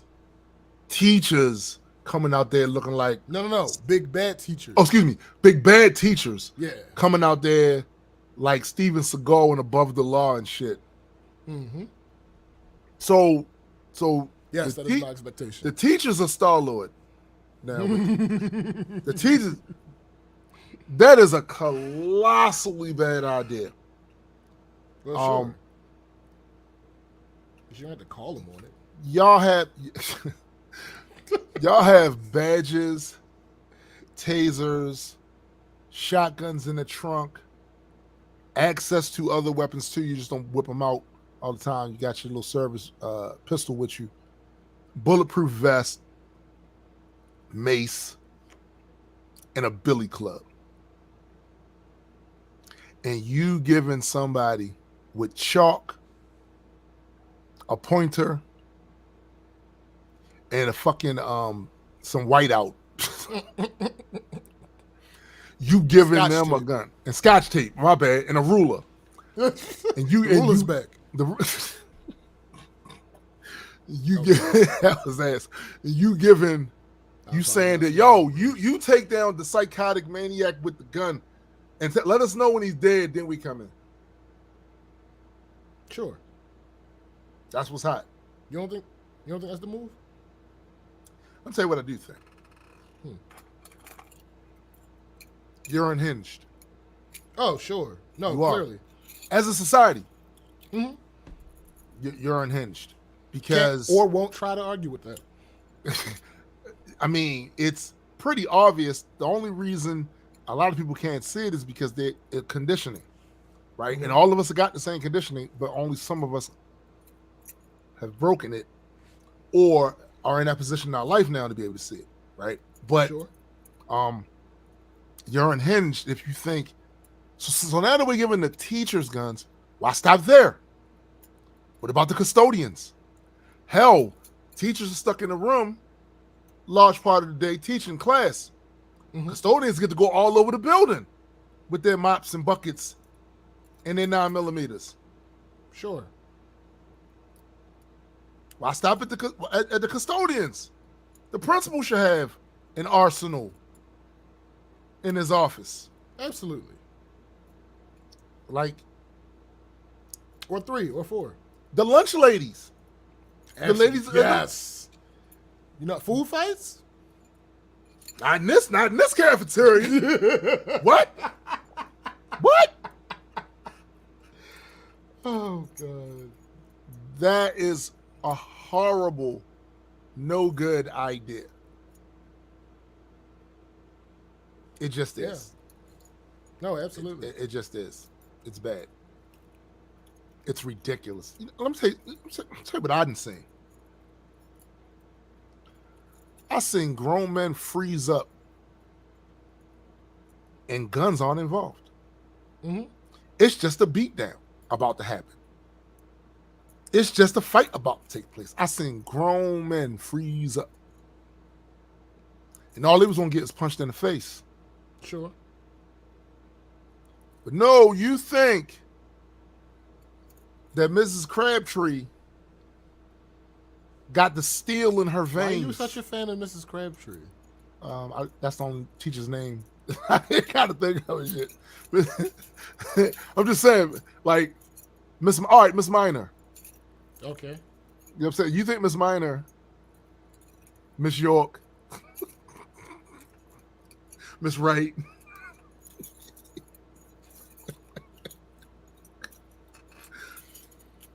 they're the Valkyrie. They're gonna hold it down. That's it. Why not? I mean, I know people go because the principal is a rebel. Look, I know. I've seen this my entire life too, with people just in regular situations where they will go out of their way to avoid doing the shit they should do, to the point where going out of your way to do it actually impedes so much other shit that you might as well just did the right thing in the first place. I mean, who among us can say what the right thing is? Surely not Spike Lee. I mean, he made a movie about it, so I don't care. He made a movie about it. I don't know, man. I feel like that bullshit of trying to go out of your way to avoid doing what everybody knows you should do, it's gonna get more people killed, and you're not even factoring in the fact that there's gonna be many teachers that's not gonna take you up on that. So, are you gonna start mandating pistols to teachers? Like, yo, this shit is. So, say out of a school of, what would you say the average amount of teachers in the school? Nigga, I have no idea. Let's say 45, 50 teachers. So out of the 50 teachers, 3 of them, what if 3 of them decide, yo, yeah, I'm gonna take y'all up on that. I'm gonna get me a burner and come up in here and all that. That's still just 3. There's no telling which classroom that asshole is gonna go in. So what are those other teachers supposed to do? The 3 that have the gun. Call the ones with the gun. Do they hunt them down? Do they come through the? Do they breach? They walk through knocking on every classroom. Yo, you got a gun? No? All right. No, but do they kick in the door, waving the 4-4? Yes. Is that? I think we can add one. They can have a 45. Like I said, bro, I think it's just it's a horrible idea. It's a horrible, no good idea. Horrible ideas have horrible ideas for a long time, my guy. Yeah. It's just, I don't know what y'all think gonna happen. Are you really such a bankrupt society after I'm sure watching that they would ask you, what do you mean by think? so decades of action films? Does that really condition y'all to think this what you think is gonna happen? Here comes the bad guy. He kicks through the door. The camera pans and you see him from the door and just his silhouette. The teachers hear him coming. Bad guy comes through, shoots a couple of people, gets into the room, and then the teacher, in slow motion, says a witty one-liner while pulling out their dual pistol, turns them to the side like this, and ventilates the bad guy. And the students come up from under their desk going, Mr. Adams, you did it. Is that what y'all think is going to happen? Y'all really think that's going to happen? You think ain't no kid's going to get accidentally shot in the crossfire. See, that's why I can't with y'all. I can't with y'all. I can't. Are you sitting here telling me that it's absolutely impossible? No. No. I'm sure somewhere over a rainbow, somewhere in some schoolhouse, somewhere there is a Charles Bronson-esque teacher. There is a Clint Eastwood-esque teacher in there. Mm-hmm. I'm sure. But the odds of that, the odds that the maniac is going to go to that school, I don't see. Nate Pop said this only works with Tom Berenger. Listen, I think that's a bit. Yo, that's the other thing I noticed this week too. Motherfuckers is snitching. Well, they telling. And this is how it always works, people. You think you got a crew that's down for whatever. Y'all go out and commit all these crimes, do things you know goddamn well you really shouldn't be doing with people you really shouldn't be doing it with. Sure. What's up, Joe? And they get bamfed. And they put the light in their face and say, we don't want you. We know you a little fish. Who's your boss? Motherfuckers start telling. I am the danger. This is what has been happening with that January 6th committee shit. Oh, fair. This is, bro, I'm watching video footage of some of these guys who I saw with the arrogant look on their face, with the arrogant defense of the shit that the Trump administration was doing. I witnessed them go on them Sunday shows and throw up every red herring, throw up every distraction, every non-nuanced bullshit they could find, anything that came out of their president's mouth that they could use to distract, to conflate, to what about. I watched them do that shit for 4 fucking years. 4 fucking years. I would argue they had to, given their position. They could have quit. So look, right? You ain't giving them that. So they could have quit. Absolutely. Only to see them now with that mic in front of them and they telling. And that's everything everybody thought. By the way, they ain't saying nothing that the rest of us didn't think was happening. At least if you're from the hood. Now, you're not from the hood, right? I can see you might think, what do you mean? The president wouldn't do that. You might think that. If you're from the hood, everything we thought was happening is what was happening. Sure. They are singing. Me. Do, re, mi, fa. Okay, bro, okay. They out there telling everything. And he said And then she said, and then he wanted to, and then they doing this shit. I tried to tell him. I tried to tell him. That's probably the funniest part of this to me. Because here's the thing. Yeah, a lot of you probably did. Some of you did, yeah. I'm sure. I'm sure. Doesn't absolve you of anything. Some of the stuff he was asking of them to do, bro. Anybody that would be dismissive of that shit right there, I know all of your assertions about being patriotic, all of this feigned love for the country and how America is. I know it's cat. I know it's cat. I had a conversation this week with somebody who seriously tried to blame black people for what happened on January 6th. Those damn naggers. If black people hadn't have been black people in January 6th wouldn't have happened. Interesting. It's just all the stuff for black people. This person was black that said that. Yikes. Yeah. Like, so the CD and a lot of people that'll say that shit, they not watching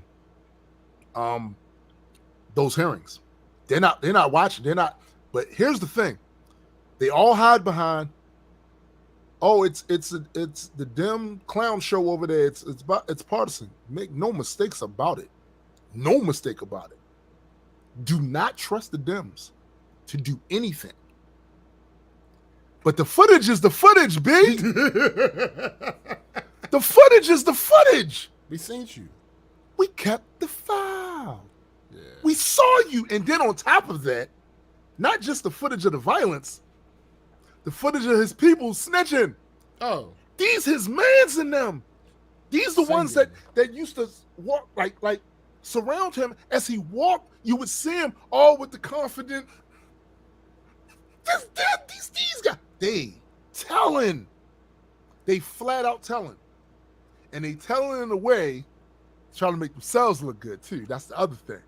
Of course. I tried to, but he just wouldn't. He's an animal. Listen. That is true. It's so funny to watch that now because at the time when people were saying, look, this look funny. This looks weird. Something ain't right.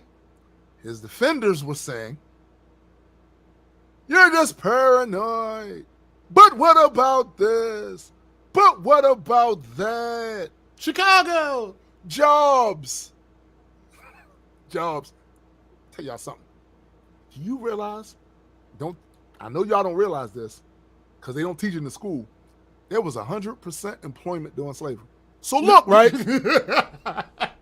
So look. Jobs. Yo. We said, this shit don't look right. This shit look crazy. Y'all just paranoid. You just don't like the man. Yo, this looks weird. That is also true. If any president had done this looks weird. This looks weird. You don't think this looks weird? And they was like, no, you just, okay. Now his mans and them are telling. Facts, Joe. Facts. It's so crazy because don't nobody ever spin the block on their bullshit once their bullshit has been blown out of the water. Nobody spins the block. In fact, they want you to forget that they went that hard. Yeah. And that they want you to forget that shit. One thing you're going to learn about this show. Why are you talking about old shit? Right, that shit right there. One thing you're going to learn about this show, B. Because certain shit you're going to say and certain shit you're going to do, we're going to put that in our pocket. Like, say word? All right. Got you. Because when the merry-go-round goes around again, we're going to revisit this. We're going to revisit this. I remember. You I remember? mean, right. We fly high, we lie, we tellin', snitching. Napalm is ass, yo. Look, look. All I know is I'm sitting here listening. I don't be watching like the whole thing because I got shit to do. But there are times when I got a little space and time. I'm eating some food or I'm doing some whatever, and I can have the TV on, and I'm hearing them flat out snitch. Mm-hmm. Like, I mean, badly. That's what like, and it's just funny because the petty pocket. That's what it is, sis. Marissa's called it the petty pocket. You always gotta have a petty pocket on. You always gotta have it. That's ingenious. You gotta have it, dude. You gotta have it. They are telling. Mm-hmm. And then he said, and then they said, and then I said, that go against the Constitution. And then he said, damn your Constitution. We writing a new Constitution. For the House of Trump. The fuck? Flat out tell. One of them attorneys was like, if you do this, niggas going to jail, B. Going to jail. Damn the jail. Something vaguely. We'll make a new one. I remember something vaguely hinting that this will not end well. This will not end well. Fuck well. I've never been well. I've never been well. Oh, okay. Okay. That's the type of flex you think it is. They telling. They just saying they are saying everything. And it's crazy because it looks nuts. And then when you see the cognitive dissonance from the people that act like they didn't see it, and now the shit's coming out and we hearing it. It's like what Fox does now. Like they put the hearing on the Fox Business channel, not on their main channel. All right. And here's the thing. They expected it not to get ratings, but it is though. It's getting ratings. The first one, the second one, it's getting. I was about to bring that up too, Joe. Joe says if you're asking for a pardon before you do some shit, you know you're about to do some bad shit. Well, Yo, sure. all these motherfuckers was asking for pardons. This is how you know they knew what they were doing was criminal and garbage, and they did that shit anyway. Y'all gonna learn. All you brokies, y'all gonna learn something. These motherfuckers in power, I don't care who they are. You are not the priority. It does not profit you to act as a bullet shield for them. It does not profit you to defend them on anything they get caught doing. Fuck them. I don't give a fuck what party they from. If they doing some bullshit, throw them to the wolves. Throw them under the bus. It doesn't help you at all to kiss their ass. And you're not even in the same room with them. Right. And I see y'all kissing their ass all online, all in these conversations, running defense for them and shit, throwing up all kinds of leaves and dirt and shit to distract from the shit. Fuck is you? You better do that for you. Much as y'all motherfuckers be cheating on your taxes, you better do that for you. 250, right, sis? 250 million, big ripoff. These motherfuckers. He said, give me y'all money because it's going to my defense to stop this election fraud. Give me. And then everybody in New York said to y'all, yo, he lived here. Don't give him your money. Everybody in New York said, yo, don't do it, B. We know him. New Jersey saying, yo, don't do it. Don't do it. And y'all did it. And come to find out that money didn't go into any fund that had anything to do with the election. He disseminated that shit amongst his businesses. You stupid motherfuckers. There's people out here right now that say, yo, we need to be kind to them. because this is a real rough time for a lot of them. Fuck out of here. It depends. Yeah. It really depends. Because if you was one of them ones that was so arrogant and for that 5 years span of time, you ran with, before then though, you ran with the whole politicians ain't shit. And then when he come along, all of a sudden, he's shit. I'm not giving you no grace. Nah, B. If you gave that man some of your fucking money, fuck is you giving him your money for? You already pay taxes. Give that man shit. Look at that man, nothing. Nothing. You already paid tax. That's a point there. Fuck is you giving him money for? And this man is already wealthy. Not as wealthy as he claims, but he will be by the time he get finished with you soft touch ass mother. McKenna says, my friend is on vacation. Her parents insisted on staying in Trump Tower. That's funny. So she made sure to steal a towel to at least gotta offset the money. She's like, good on her. Yo, bro, $250 million. Y'all gave him $250 million. $250 million. So you basically gave back the stimulus shit. Yeah. Y'all gave your stimulus money back to this man. Is that what you did? Is that what you really did?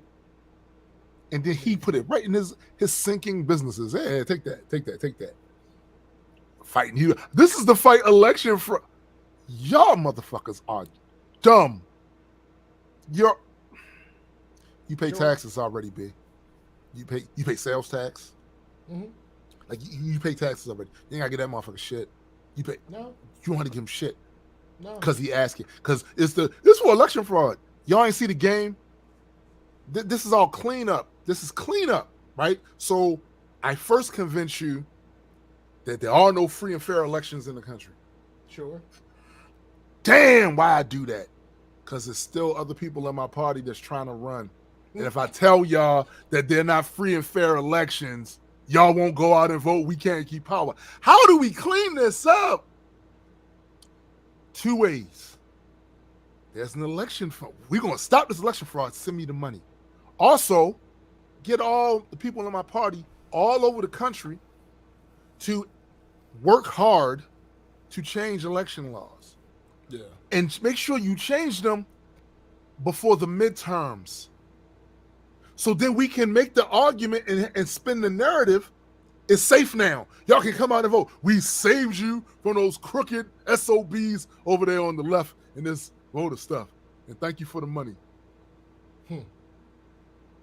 That's part of the game. My brother Marlon said to me one time,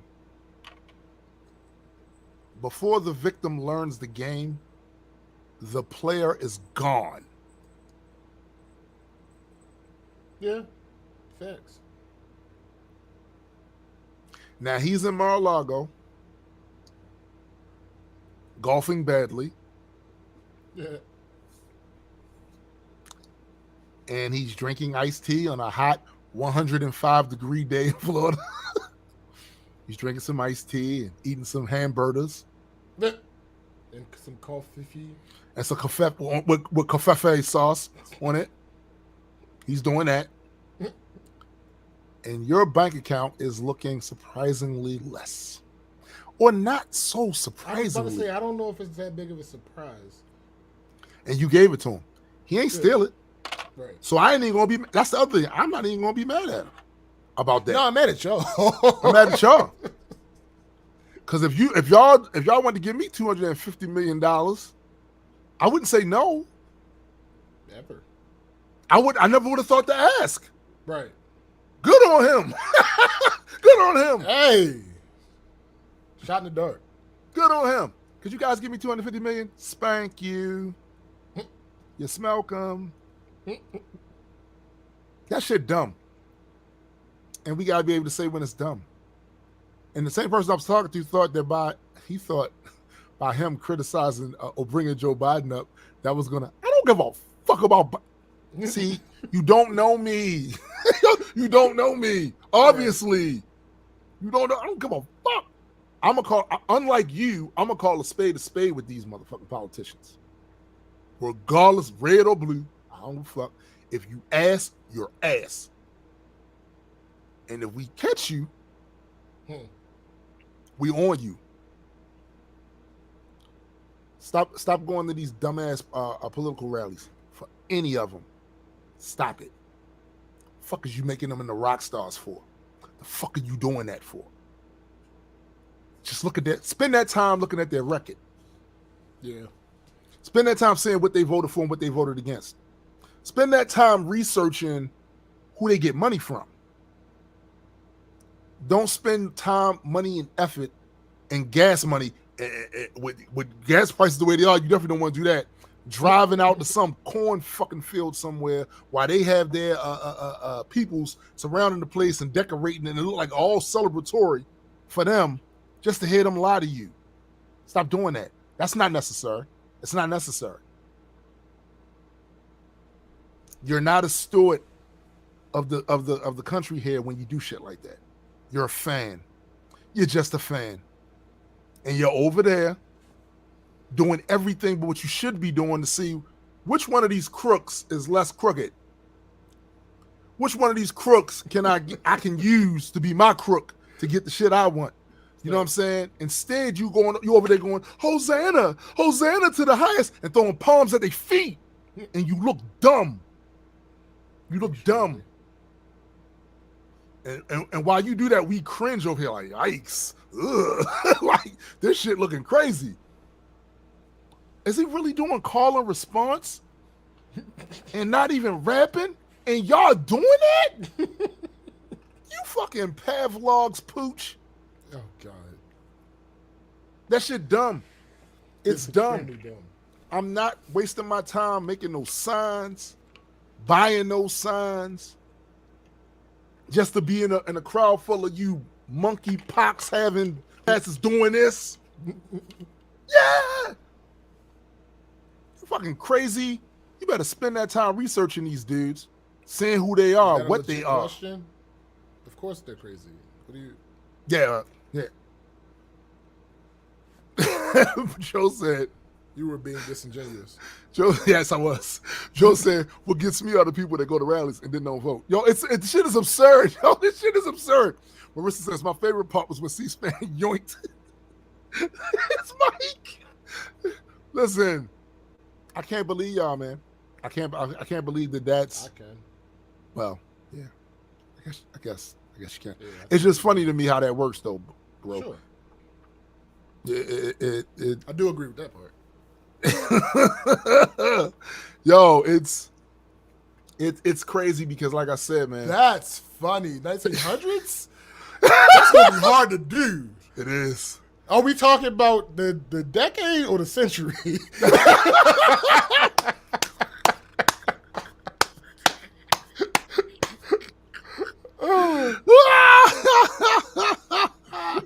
Are we talking decade or century? That's Damn. gonna show how hard that game's gonna be.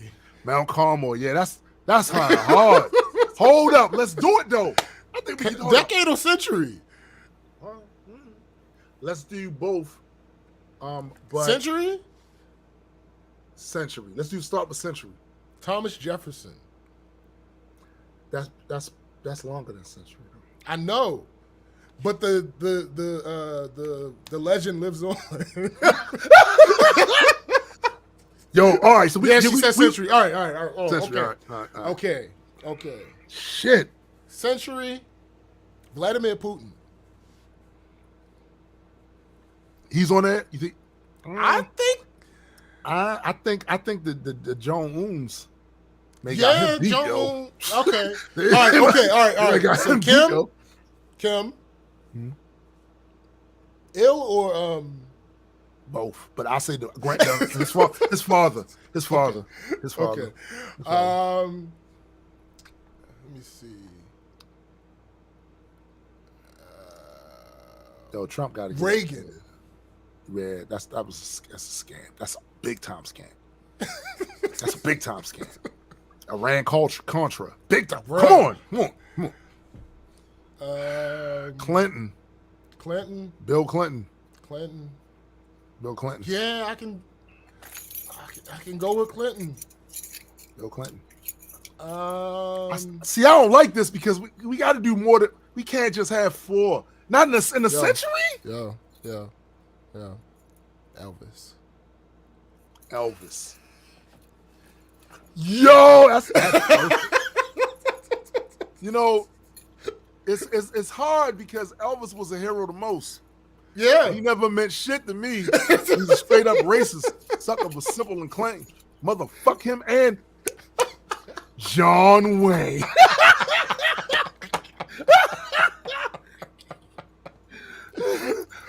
Oh God. Look, Oh my God.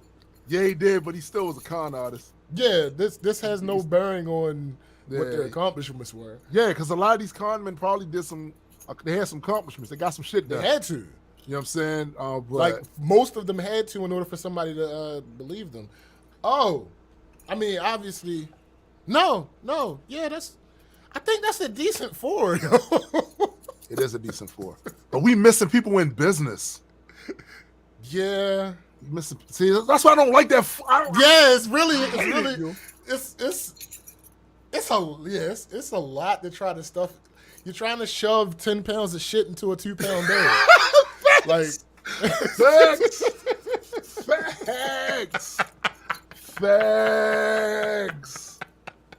Facts.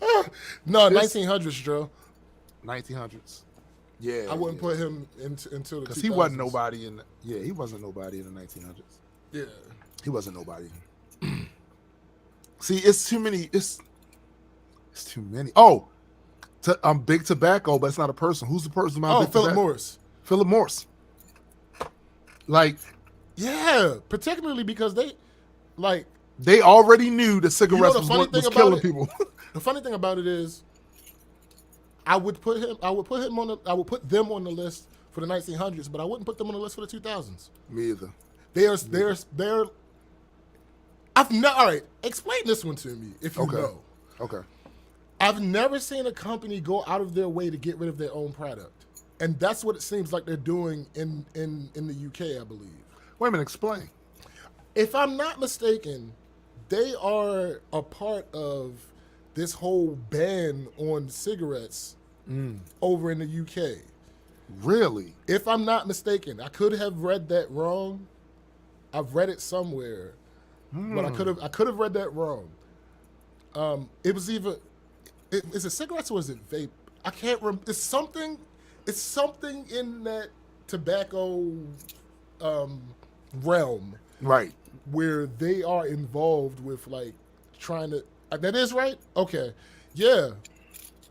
That's weird. I've never seen. Okay, you better check your pockets. Everybody, right now, check your pockets. Everybody, right now, check your pockets because if they doing that. It's something. They on some. It other has shit. to be a reason, right? Yeah, and I don't. This isn't going to end well. Like, this isn't going to end well. Hold up, man. Fuck. Shit. Make sure I don't got nothing in my pockets. Look at my I don't got cards, nothing in my man. I pockets. got all my cards in this motherfucker. Fuck. Oh, all right. Yo, something ain't right. Something ain't right, yo. Oh my God. Something is not right, yo. I'm like, why? And what the article that I read about it didn't give an explanation. Like, it didn't have an explanation in it. Mm-hmm. So, like, I was just really curious.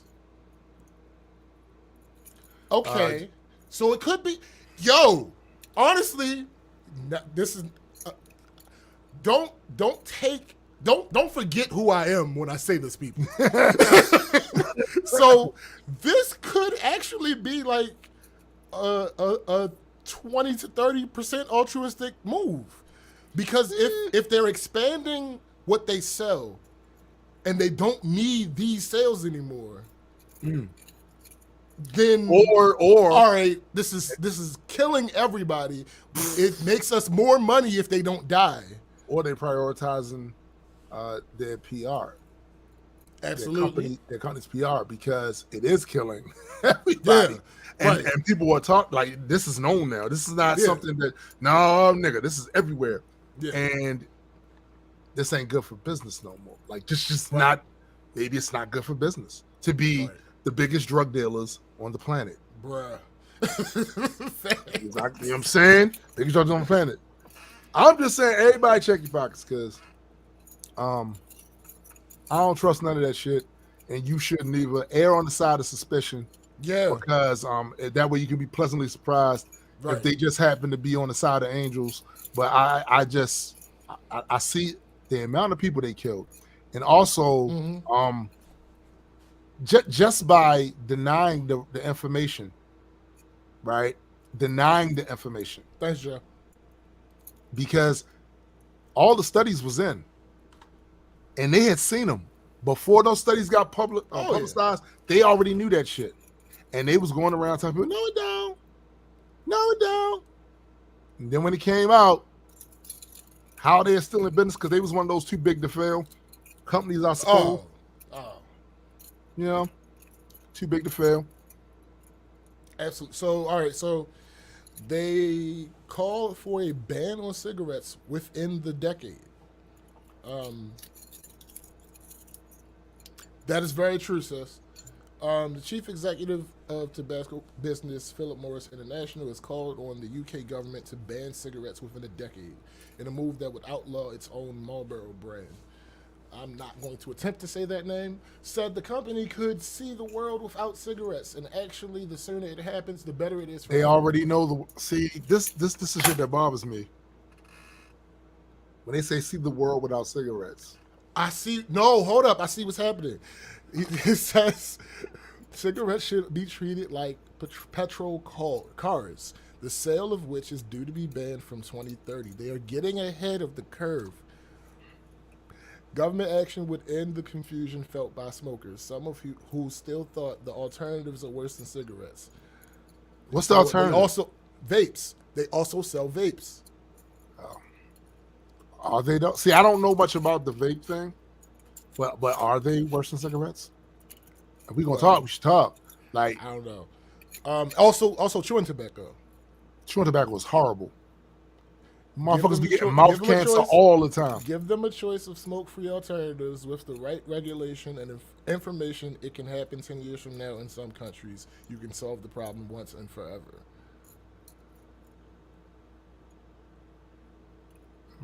What's next? Yeah. What's next?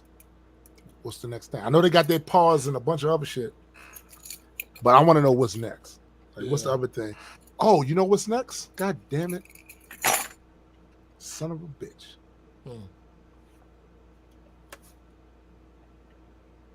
Listen. You stupid. That's true, though. Oh, okay. So tobacco firms have been moving into cigarette alternatives such as vapes and e-cigarettes. Philip Morris is pushing the IQOS, a cigarette device that heats tobacco to deliver nicotine without the smoke and tar that causes diseases, including cancer. So okay, here's the thing. They're not worried about you killing yourself. They're worried about you killing other people. Because if you kill the other people, then we lost a bunch of potential customers. If you kill yourself, So they still want to sell. They still want to sell drugs. Products. Yes. They still want to sell drugs. They want to sell nicotine. They still want to sell drugs. Got you. Yeah. Got you. I just, these motherfuckers, man. But they still should be on the Conmore something like they still should be. They still should be. For the 1900s, I don't think, like on the 2000s, I think that's just basic business. I think they build business. Big business is bullshit. They building though. I think they building for their next con. I do, yo. Oh, hold on. I'm not putting that beneath them at all. For the 2030s. The big con for the I know, right? Yo, that's... Yeah, well, I came across that a while ago, and I was like, oh, this is... That's what I thought too, Bowflex. I would assume tobacco companies would make a switch to hemp cash crop. See, here's the thing, right? and this is always the thing that got me a little worried about the hemp. Much the same thing that had me worried about Spotify and all these other streaming services. Well, similar. Everyone thought, oh, when they legalized marijuana and hemp and all this other stuff, that's great because you have a lot of new businesses popping up. Blah. You know what's going to happen. Grandfathered in are going to be the businesses that already have resources and money, and they're going to do that. Same with streaming services, like, oh, it's good for record companies got their hands on that shit now. It's good-ish. Right. Ass. There are benefits. People say, so instead of blowing the smoke around people, you blow it in the air. He's ass. McKenna says, which is worse depends on the issue. Tobacco, like smoking any plant, will be more carcinogenic. Vapes, on the other hand, are currently less regulated, so more chances for metal poisoning. See, it's always a give and take. It's one of the reasons why I remember as a kid, I saw all of my a lot of my friends, all of them, but a lot of my friends started smoking early, like 14, 15, some shit like that. And I wasn't down. And you know, all the information that has come out about that shit wasn't available at that time. But my first main reason for not doing it, my mother didn't do it. She don't smoke. Fuck, I'm smoking for. That was my whole thing with that. And then later on, you know, when I being around smokers, I saw how absolutely disgusting that habit was. The smoke all over the place, leaving cigarette asses all over the place. No, so I didn't say ashes, I said asses. No, I heard you. Right? It's disgusting. And so I strayed away from it, never did it. And then when all the information came out about that shit, for a lot of years, people didn't give a fuck. I don't remember that. Oh, no, not at all. People ain't give a fuck. When that shit first came out and all that, it wasn't like it was a mass exodus of people from that product. It wasn't. No. Why would there be? Because the dependence. No. I know why there actually should be. Oh. McKenna says, but nicotine dependence is a substance abuse disorder no matter how you consume it. Facts. Yeah. Facts. Like I said, I ain't do it because my mother ain't do it. My mother ain't do it. I ain't see no reason to do it. Same reason I ain't drink. I ain't do it because it stink. Like, I don't. It does like, stink. I've never really had that desire or urge or anything. Like, I've also never weed. That's why I never eaten chitlin. Tobacco, all that shit stink to me. And smoke, it does. In my smoke, I have asthma, so I can't. Oh yeah, that's in not, general. Like so like not, I've never really like when I was young, like stupid young. Right. I smoked like paper, like once. This nigga over here smoking his loose leaf. But outside of that, yeah, nah. That man was like this. Hold on, I'm about to roll this up. Oh, they're smoking paper. Facts. It's what happened. I mean, no, I think part of that also is, and this is why I always say adults need to be like, we gotta start doing a better job with these kids. No, not even oregano, Bowflex. It was just paper. Damn. McKenna says she can't smoke cigarettes because of allergy reasons, but got into vaping when trapped in a dorm during the pandemic. I think a lot of people probably got on like that'll that. Happen. Yeah. Yeah, that'll do it. That sounds tobacco. Yo, it get in your clothes. You know what I'm saying? Like, it's just. No, thank you. But I mean, everybody got their addictions. Yeah, absolutely. Everybody got their dependencies on stuff. It's just that, like, some of that shit. Napalm with that was the thing back in the day. That was the thing. And they stopped that. Didn't they stop them from selling that shit? Yeah. Like, get the fuck out of here. Y'all trying to get these kids. Right. Gotta get these kids hooked on the idea of it early. That's why I said, adults gotta be better about that shit because, like, these kids are watching and they want to be adults too. Like, they don't realize how what a shitty trade off that is. They don't get it. They don't get it when they're young. They don't get it. It's a shitty trade off. They think that's what they got. I remember my son said to me one day. He may have been 14 or 13, something like that. He said, "See, you have freedom."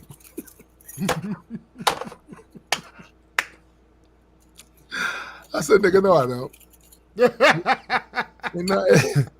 Ain't none of us free. Ain't none of us free. There's always your boss. There's always the clock. There's always somebody tell you what the fuck to do, or you have to be in this place between this time and that time. It's always that. Yeah, it's always that. We ain't And they thought it was now. My son is 26 with a job, and he going through it. Now, in retrospect, remember when you said to me back then about freedom? Do you feel free now? Do you feel free? Shadow? like again, we gotta be better with what we show these kids, because they mimic us in our bad fucking habits. And because I've always been an extra observant person, I saw it with my friends. I literally saw it with my friends. I saw them mimicking the adults in their lives and in the neighborhood. And then once they got to be the age of, they were doing the exact same shit they was doing. You know, what? No, used to scare me, yo. So rest in peace, my man Jimmy Lip, right? Jimmy Lip was an older dude from around the way. He used to live across the alley. He had to be with a name like that. Jimmy Lip. Yeah. Jimmy Lip, you could barely understand a goddamn thing that's come out of his mouth. You understand the first part when he called your name. Hey, Lano. Hey, Marlo. I don't know what the fuck. You would just grin and go, hey, what's up, Jim? Yo, fuck. Right? I used to see Jimmy all day, every day. Not at work. Either on his porch or down there on that corner where the bar was. Him, and he had like a trio of other older dudes. And this is all they did. This is all I ever seen of them. And I remember as a kid being so scared. Yo, I can't be them, yo. I can't. I didn't know how, because, you know, around this time, I didn't know what the fuck, how I was gonna get the fuck away from Emerson Village. How? Right. How? You know what I'm saying? How? But I was always afraid of being them guys. I don't want to be Jimmy Lip. I don't want to be Jimmy Lip. I don't want to be. He had to be every bit of 40, mid 40s, some shit like that at that time. Hanging around, drinking his liquor, smoking a cigarette, getting high a little bit every now and then. I didn't want to be that. That shit scared the fuck out of me. Yeah, I could see that. You know what I'm saying? I was terrified of that shit. And what made it even scarier is I didn't have a plan. Like, what the fuck? How you know what I'm saying? How can I avoid being I don't want to be this. You know what I'm saying? I don't want to be that. And it was only a couple of ways that I saw from a lot of the older dudes around there. Like, don't get me wrong, this is the thing.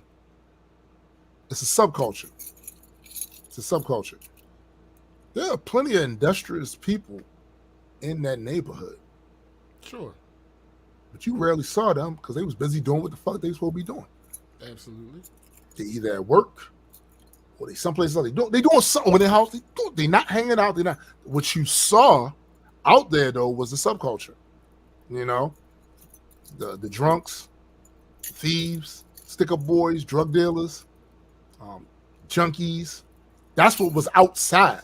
And the little annoying bands of barbarians, me, Dennis, Marlon, Sean, Rom Jones, all us, we out there.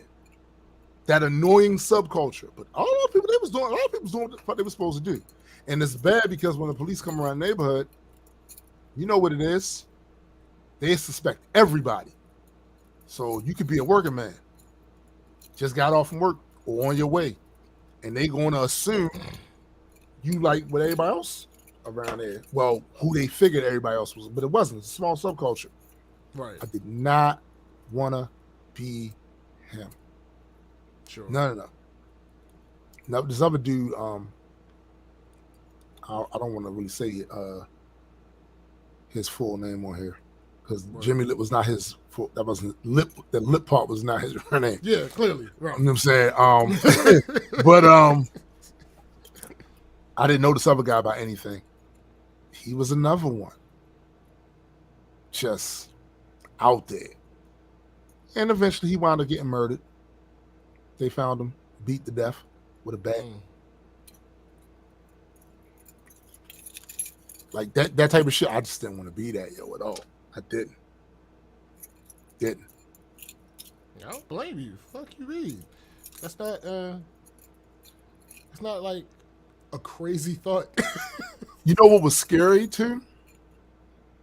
I didn't get from around that neighborhood till late 30s. Late 30s. So I'm around there and I'm like, yo, I'm still here. Like, what the fuck? Yo, this is not good. I'm creeping up. Yeah, yo. I'm creeping up, getting close. Okay. So, dumbass of the week?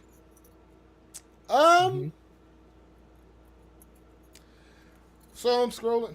Funny enough, I found most of these on Twitter since I've been doing it this way. There's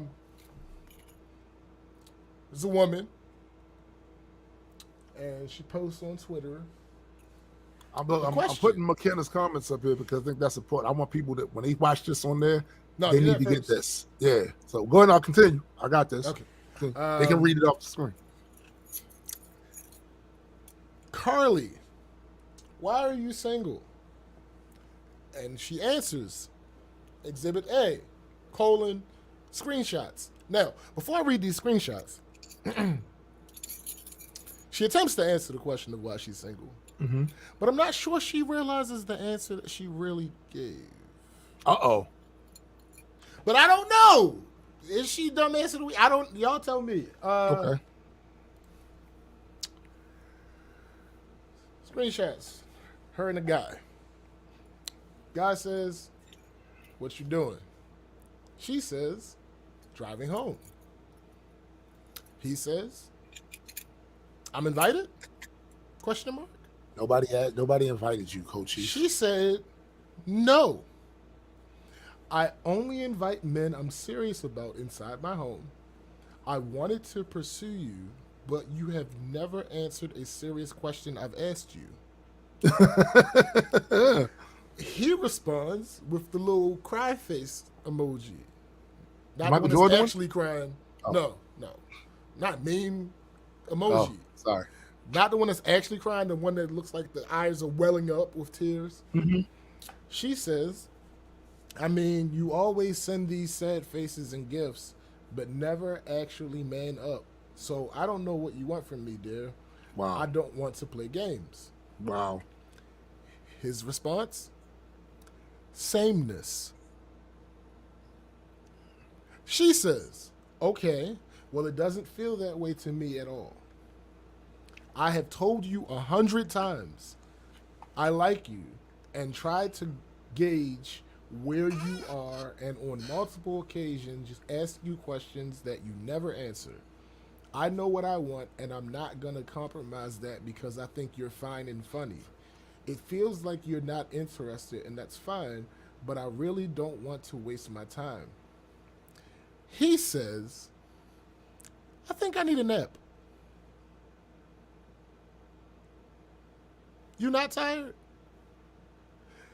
She says, see, I explained all of that to you and you say you need a nap. This is pointless. Enjoy your nap. I don't think we should continue communicating. I am clearly not the woman for you. He says, no. Why you always doing that? Damn, just chill. She says, because I don't like the way you communicate. I'm very chill. I'm not upset at all. You just aren't giving me what I want/need. He says, damn, can we just get along? LOL. Who is he, Rodney King? She says, we do get along, but I need more than that. The way our relationship is going doesn't work for me. I want real communication. I want to get to know someone on a deep and intimate level. I want to share interesting stories. I want to have a lot of fun and be courted. I want to go on dates. I want someone to take a true Damn, B, interest you're not in even me. going on dates? Damn. Wait. My beliefs, my values, and my goals. I don't want to simply get along without a deeper level of compatibility. I've known you since January, and I haven't received any of that. If any of that changes, I'd love to spend more time with you, but until then, it doesn't seem to make sense for me. He says, What'd he say? okay, What'd he say? okay, let's take a cuddle nap. She says, I feel mad disrespected and like you're not understanding or even trying to comprehend what I'm trying to convey. If you're unwilling to have a real conversation, happy to do this in person or over the phone, then I don't want to continue talking to you. He says, ease up, geez. She says, I'm unwilling to ease up. I hope you find someone who is more your pace. He responds with the angry emoji. Now, before I explain, before I give a little more detail, at this point, is she dumbass of the week or no? All right, so my take on it is he's being an ass. Mm-hmm. Sometimes you just gotta stop talking. Okay. If you're not getting the responses,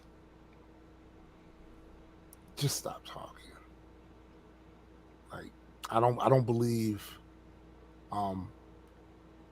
after a certain type of response, you get a certain type of response more than 3 times. Let it go. If you think the person's being dismissive or, not taking it seriously, and this is an affair of the heart, let it go. Seriously, let it go. Like, you pouring your heart out, and it's all cuddle naps with this guy. Like, you know what I'm saying? Like, let it go. Walk away. But dumbass of the week? I don't know. That's a lot, B. All right. Now,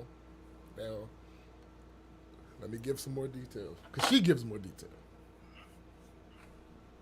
She said, first, this man is 34. She said, I know y'all want to drag me for saying too much to this man, but I like to make sure people know where they stand and where they went wrong. It was a lazy Sunday evening after yoga. I was chilling. I said what I needed to say, and he will literally never hear from me again. I'm going to say one more thing for you trolls who act like I have zero self-worth. This man makes over $100,000. We have gone out on several nice dates. He's bought me roses. I asked that. He purchased and replaced my tire. He was a gentleman on paper. Sorry for trying to give someone a chance. So, my thing is, I'm trying to figure out the 100,000, why that matter. I'm gonna put that over here. I'm gonna put that over there, right there. If he was whining and dining her, I can certainly see where the confusion could come about. All right, so now I'm bringing that 100,000. What's that 100,000 that I do with? Why is that like I get wanting to have somebody that has something. I get that, but why was that the first thing that was tossed out there? It was the first thing, yeah. Over 100,000. That was the first thing. Why was that the first thing tossed out there? That gives me pause. Is that why you stuck around as long as you? I'm going to go ahead and give her dumbass of the week. Because here's the thing.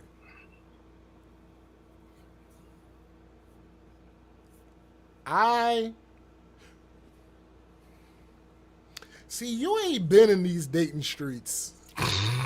For 14 glorious years. Right.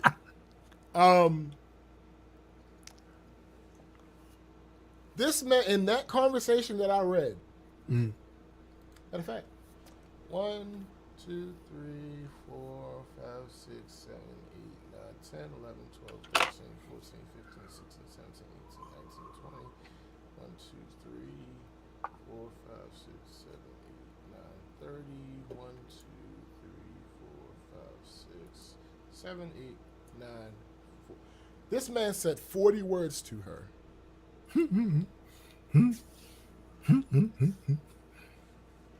She sent him at least 3 messages with 40 words in them. Jeez. Bro. Yes, I'm giving you dumbass of the week because while your points, your wants, your needs are absolutely valid. Absolutely. I'm not taking that from you at all. You deserve what you want within reason. Yeah. And none of that was unreasonable. None of that was unreasonable at all. However, you posted this. This was posted on the 13th. The timestamps in the messages are from the 13th. Well, no, Bowflex, not exactly. She didn't say he didn't take her on dates. I think that was just her reiterating the things. All the things that she wants. Yeah. Because that's what I thought at first too, Bowflex. He ain't taking her on dates. Well, no, he wasn't actually complaining about him not taking her. Well, I say that, but you know how it gets when people post things that they plan people to see, and then they don't get the reaction they wanted. True. They tend to change their story up a little bit. So maybe he wasn't taking her on dates. Yeah. Oh, in other words, she started feeling kind of silly. Right. So she had to add that part. That could have been it too. Oh, he makes over $100,000. He does this. He does that. See? Because that's probably where that comes from. That's probably where it comes from because the same way I said, yo, after the third trolley, not taking serious, it's time to move on. This nigga's clearly not taking you seriously. And so I can only imagine what other people in the comments might have been like, just walk away. And she had to pad it with, he makes over $100,000. This is why I didn't walk away, basically. Right. Now, this is why you're getting the mess of the week, though. Sure, it was bad for you to write him books and he not give you sentences. Yeah. That's terrible. That's optics are horrible on that. It's bad. But this didn't just happen. Yeah. He didn't just get like this. Yeah. Because you would have mentioned that in one of your mini rants. You've changed. One of your novels that you sent to him. You would have mentioned how this is not how he was treating you in the beginning. She would have been like, you changed. Right. What happened? Why are you like this now? Some type of thing to indicate that no, he been like this. So you've been dealing with this man for 6 months and he ain't been giving you conversation-wise nothing more than his ass to kiss, effectively. Like when he wanted to go out, he went out with you. Right. When he wanted some female companionship. Now, this is not to say that he don't like her because people communicate differently and all that other good stuff. I'm not making any commentary on him except for the fact that these fucking responses were trolly as fuck. They were. But he may not have meant them that way. That might just be the way he communicates. He might just replace everything with laughter. And that might be a reason not to be with him. Absolutely. Y'all don't match with communication. Just saying. Like, it's entirely possible. That's what he is. Yeah. But that don't mean you got to put up with it. Absolutely So not. there's a reason that you put up with it. That is funny because that goes along with one of my most recent Facebook posts, and I said, "Where is it?" Ha, that's funny. I think there's a point in your healing journey where you stop trying to convince other people to do the right thing. You just observe their choices and understand their character and decide what you're going to allow in your life. Yeah, You can't change people. and the person has to want to be Absolutely. what you expect of them for their own reasons. Yep. And you browbeating them or you thinking you hanging around. I know a lot of people do that shit. That's pretty much a normal thing that you hear about. But typically that doesn't work out the way you think. The person going to change they're going to be what they want to be in due time on their timeline, not yours. All you do is set yourself up for a bunch of heartache, disappointment, and salty feelings and shit by making that expectation of them. And it's at a certain point you are responsible for your own healing because you have to get healed. Yep. Because you have to live within your own skull, within your own body. And that discomfort, soon you will feel that, and you alone. Nobody else is going to feel that discomfort but you. You got to do something. Yeah. You know what I'm saying? And I can tell you from personal experience that spending decades being mad at somebody when they ain't thinking about you, bruh, to the point where it's hampering you from moving on to something else that could be better for you, no bueno. No bueno. Thanks. And that shit happens. Like, it took me my rage, my pettiness, and my anger is soulful. It is. When you done did something I feel like violates, and particularly if it's a situation where it's nothing really I can do about it to exact vengeance, to exact therapeutic vengeance, I just have to eat that shit. That shit lasts with me long. And in most of those cases, it's fruitless. Mm-hmm. What's that the Joker said to Batman in the interrogation scene? There's nothing you can threaten me with. Nothing to do with all of your strength. Oh, God. That shit sucks. It's far better to take those roads into healing and focusing on that, because at the end of the day, you're going to be the only one mad. Especially if there's nothing you can do to make the other person mad. Bruh. There's nothing you can do. They failing. They done moved on with a new person. Got a new car, new house, a baby. They doing all this shit. And you sitting around there still all mad. Things. Still mad. Still mad. What you mad for? I don't know. That's Napalm. That's funny. That's funny. Do you have confirmation, sir? First of all, I need confirmation for the people. Let me explain to It's you for the people, for science. About I will say that Napalm does not do that.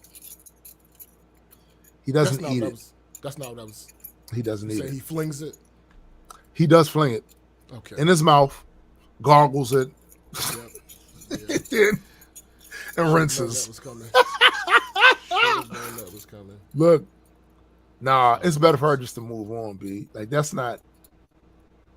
And I think you're right. I think you got a point. I think she fluffed it up about what his value, his worth. Yeah. So she didn't seem quite as, you know. This is why I've been doing all. This is why I'm still around. It makes $100,000. Okay. All right. That to me, that was a red flag right there. Right. That was the first thing she mentioned. Bro, You're trying to build up his worth, and then also lock him into the narrative as someone that did these things to you.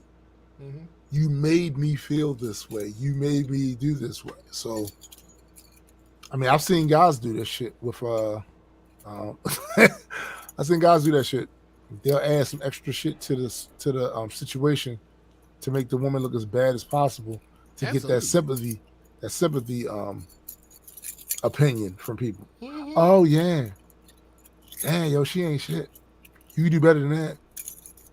Maybe. Can you? Do you believe you can? Because if you did, you wouldn't have been sending 3 graphic novels. You wouldn't have sent War and Peace, The Art of War. The Art of War in The 1984. Oh, the Iliad. No, we going with the Iliad. We going with the Iliad. We going with the Iliad. Beowulf. With that. We should go ahead and Beowulf. Ah! Yo, nah. Hold up for a sec. It's just I feel sorry when I see stuff like this because one of the first comments she made was about her self-worth and all that other type stuff, and I hope that she legitimately does have a decent amount of self-worth and self-esteem and all that other good stuff. I really do hope so, because that could be a sign of that, and I don't like seeing people with that when it's low. It's not. I don't know. I want people to be fine. I want people to be good. I want people to be well, in general. Different levels of that exist depending on whatever your level of assholic behavior is, your assholic tendencies, and whether they're outliers or just your general way of life and looking at things. All of that matters. So, but yeah, she definitely gets dumbass of the week. I'm sorry. It is what it is. I've also, I'm going to specifically try to find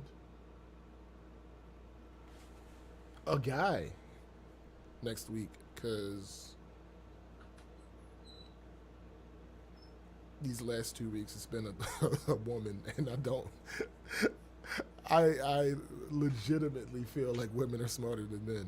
So for the question, is this dumbass of the week, to start trending with 2 for 2 women, nah, that's we got to do something to get this more like reality, because ain't no way in the world we going with that one.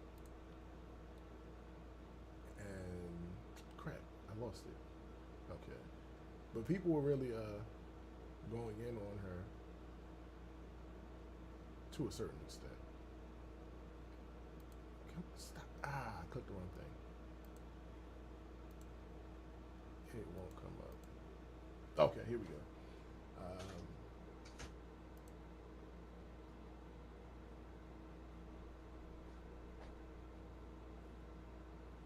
Okay. I hate it. I hate this so much. I should not have looked at the comments. I should not have looked at the comments, God damn it. They were horrible, weren't they? First comment I come across. You're embodying masculine traits. She said Assertive- urine? Oh, sorry. That's what I thought I heard. Assertive, leading. So you're attracting men who embody feminine traits. Softer in their communication, need to be led, need more. I'm gonna need this person. Both of you need to look at why. No. Just plain truth. No. Listen. I'm gonna need this person to stop that armchair bullshit. That was absurd. Absolutely absurd. See, this is what we Mind were talking about. Here's the thing that pisses me off about this particular thing. Not her specific comment, but the idea that she's espousing. It's Y'all hear me? Copy. Hit me up in the rapidy rap. So my thing is, y'all have heard us like go on for minutes and minutes about nature, right? Yes. Before randomly. yes. So we both like have some idea of the animal kingdom and Yes. how that whole thing works. Animals, which we are,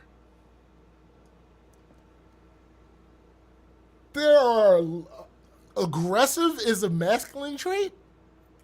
Have you ever That's seen not really how a that mama works. bear protect her? Bruh. Like, what do we do? Yes, their males are aggressive in some our cases. species. Right. In some cases. But nah, B, for you to say, that's just Bro, not how that works. I went to school with a girl named Shannon. Haven't talked to seen her in years.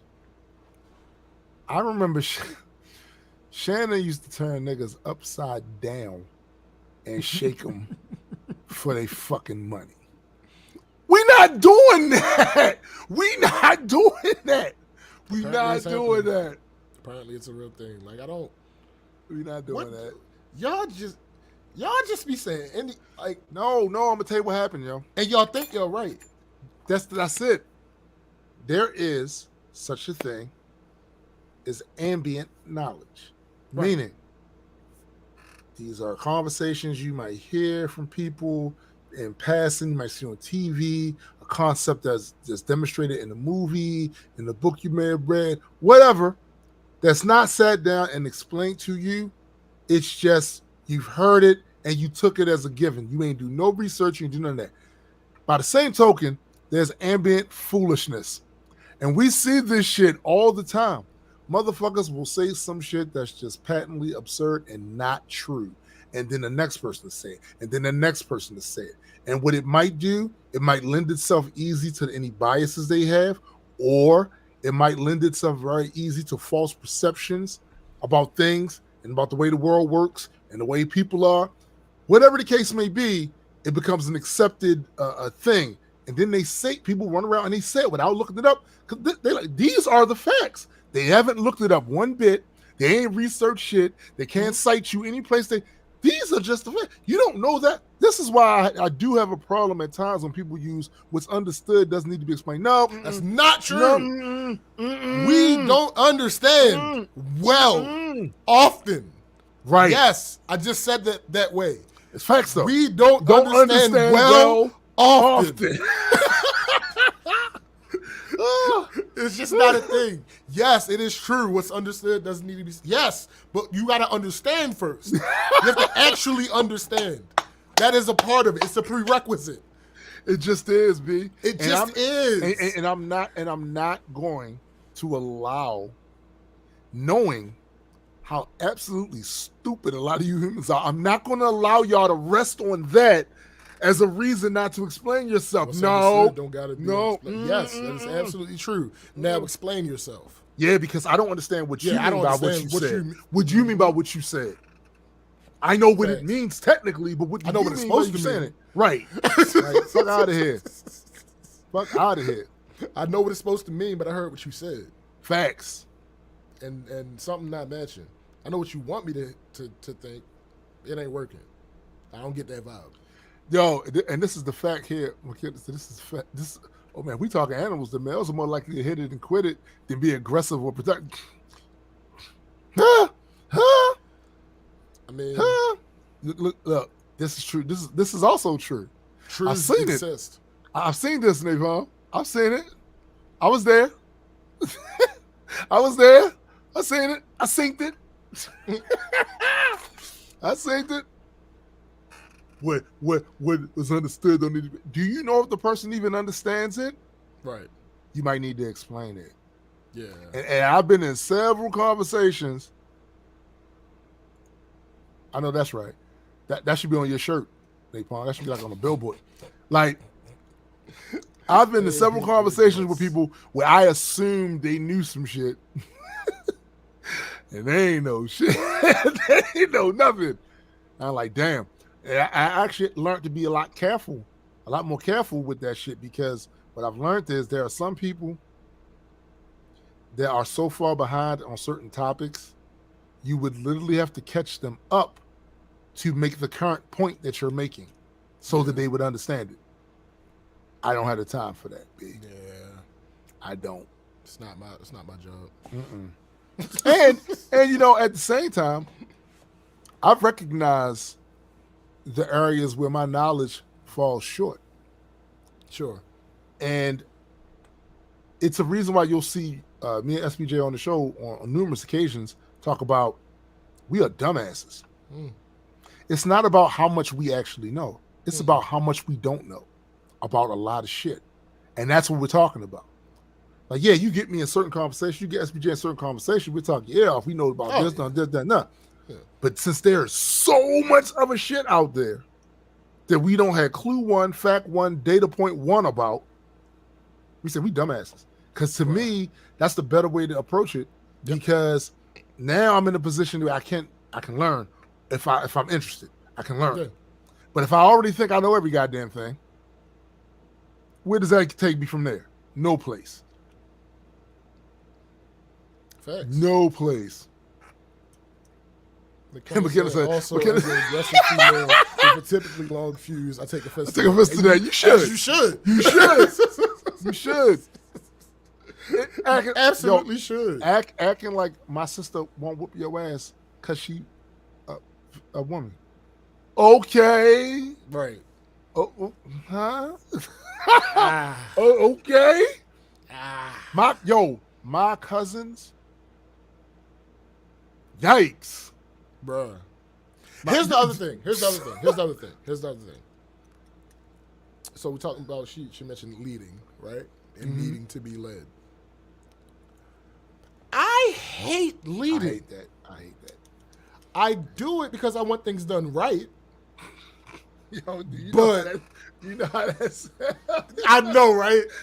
I'm sorry. Listen, goddammit, I'm sorry. But I hate being in charge.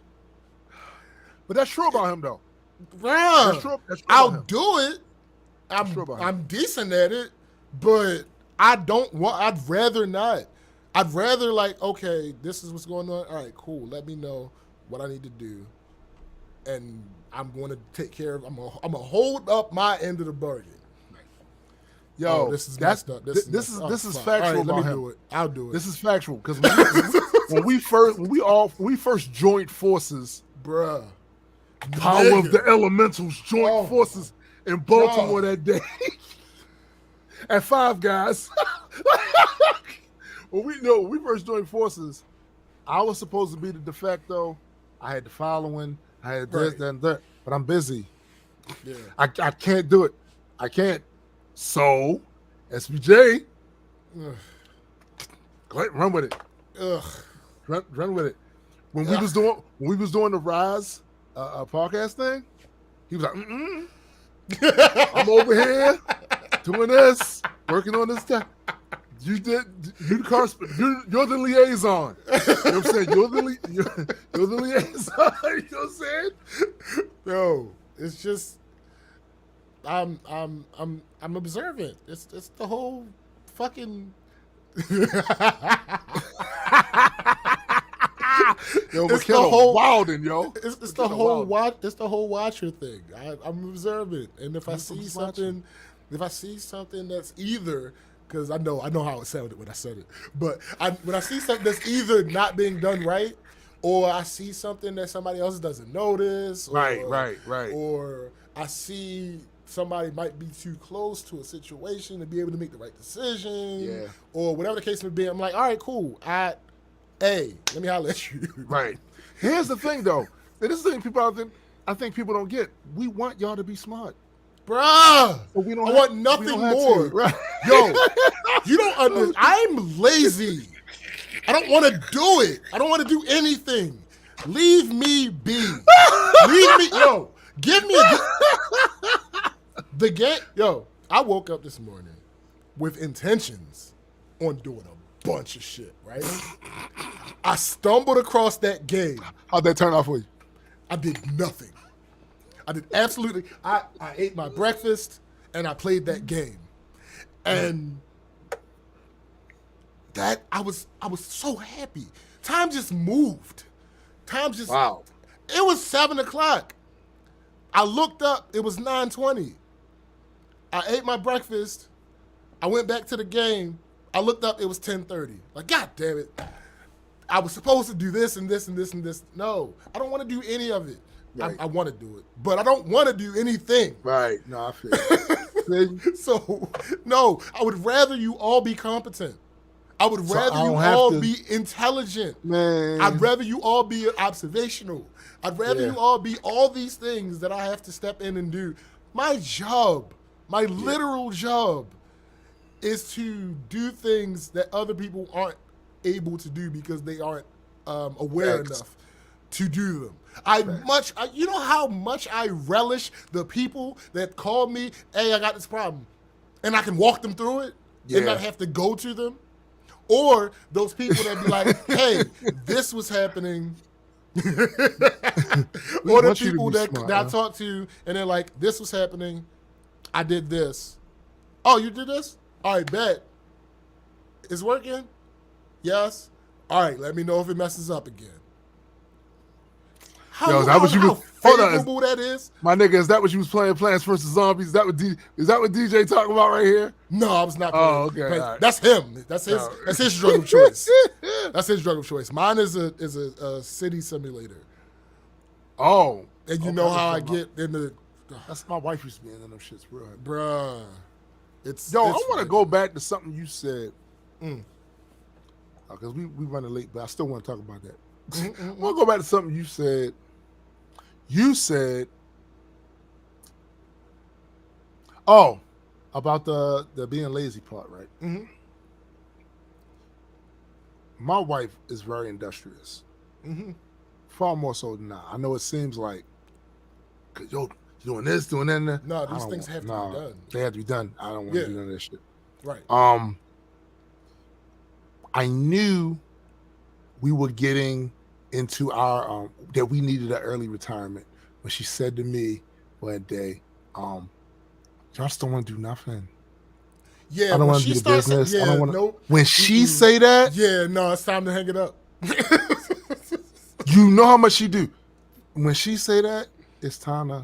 Yeah. Nah. All right. I think that's why I'm going so hard too on competent, because I want her to be able to sit down, sit down, and then figure out what you want to do, or what you want to do after that. But I know the feeling.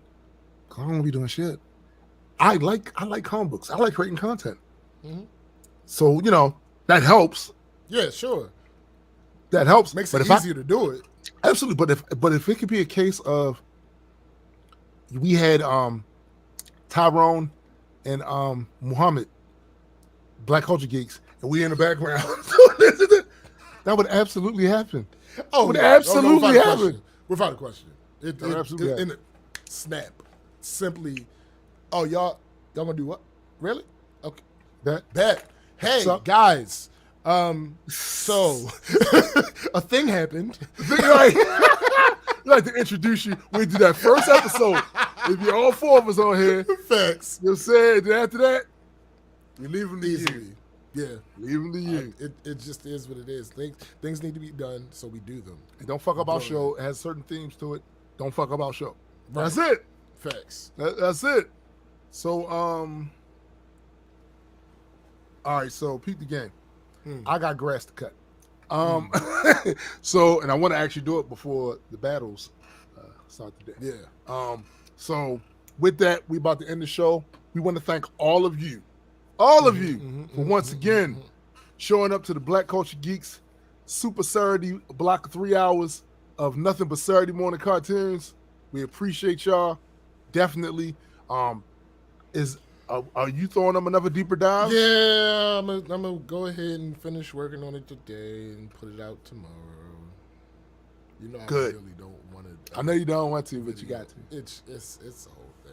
I hate editing videos. Have I mentioned that on it before? You love it. I don't know. I don't know if y'all know, but I'm not a fan of editing videos. You love it and you know it.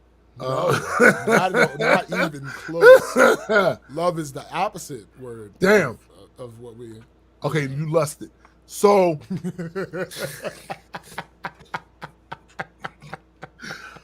That to be true love. It's lust. I'm not even going to react. I'm not even going to respond to that. Yeah. Also, do not forget to check out my man Jada Nerd's channel. Jada Nerd channel. He did a lot of live streaming this week. Every time I turn around, there's what's going on. He did a lot of live streaming this week. Yeah. Go check him out. And of course, check out my man Cyrus's Metas and Mutants. Absolutely. And also, if you get the chance today, if you see a post or whatever that has a link to the Kickstarter, by all means, share it. Yeah. By all means, share it. And once again, we at Majestic Comics want to thank all of you for your support. We appreciate you all. Do we have such sights to show you coming up?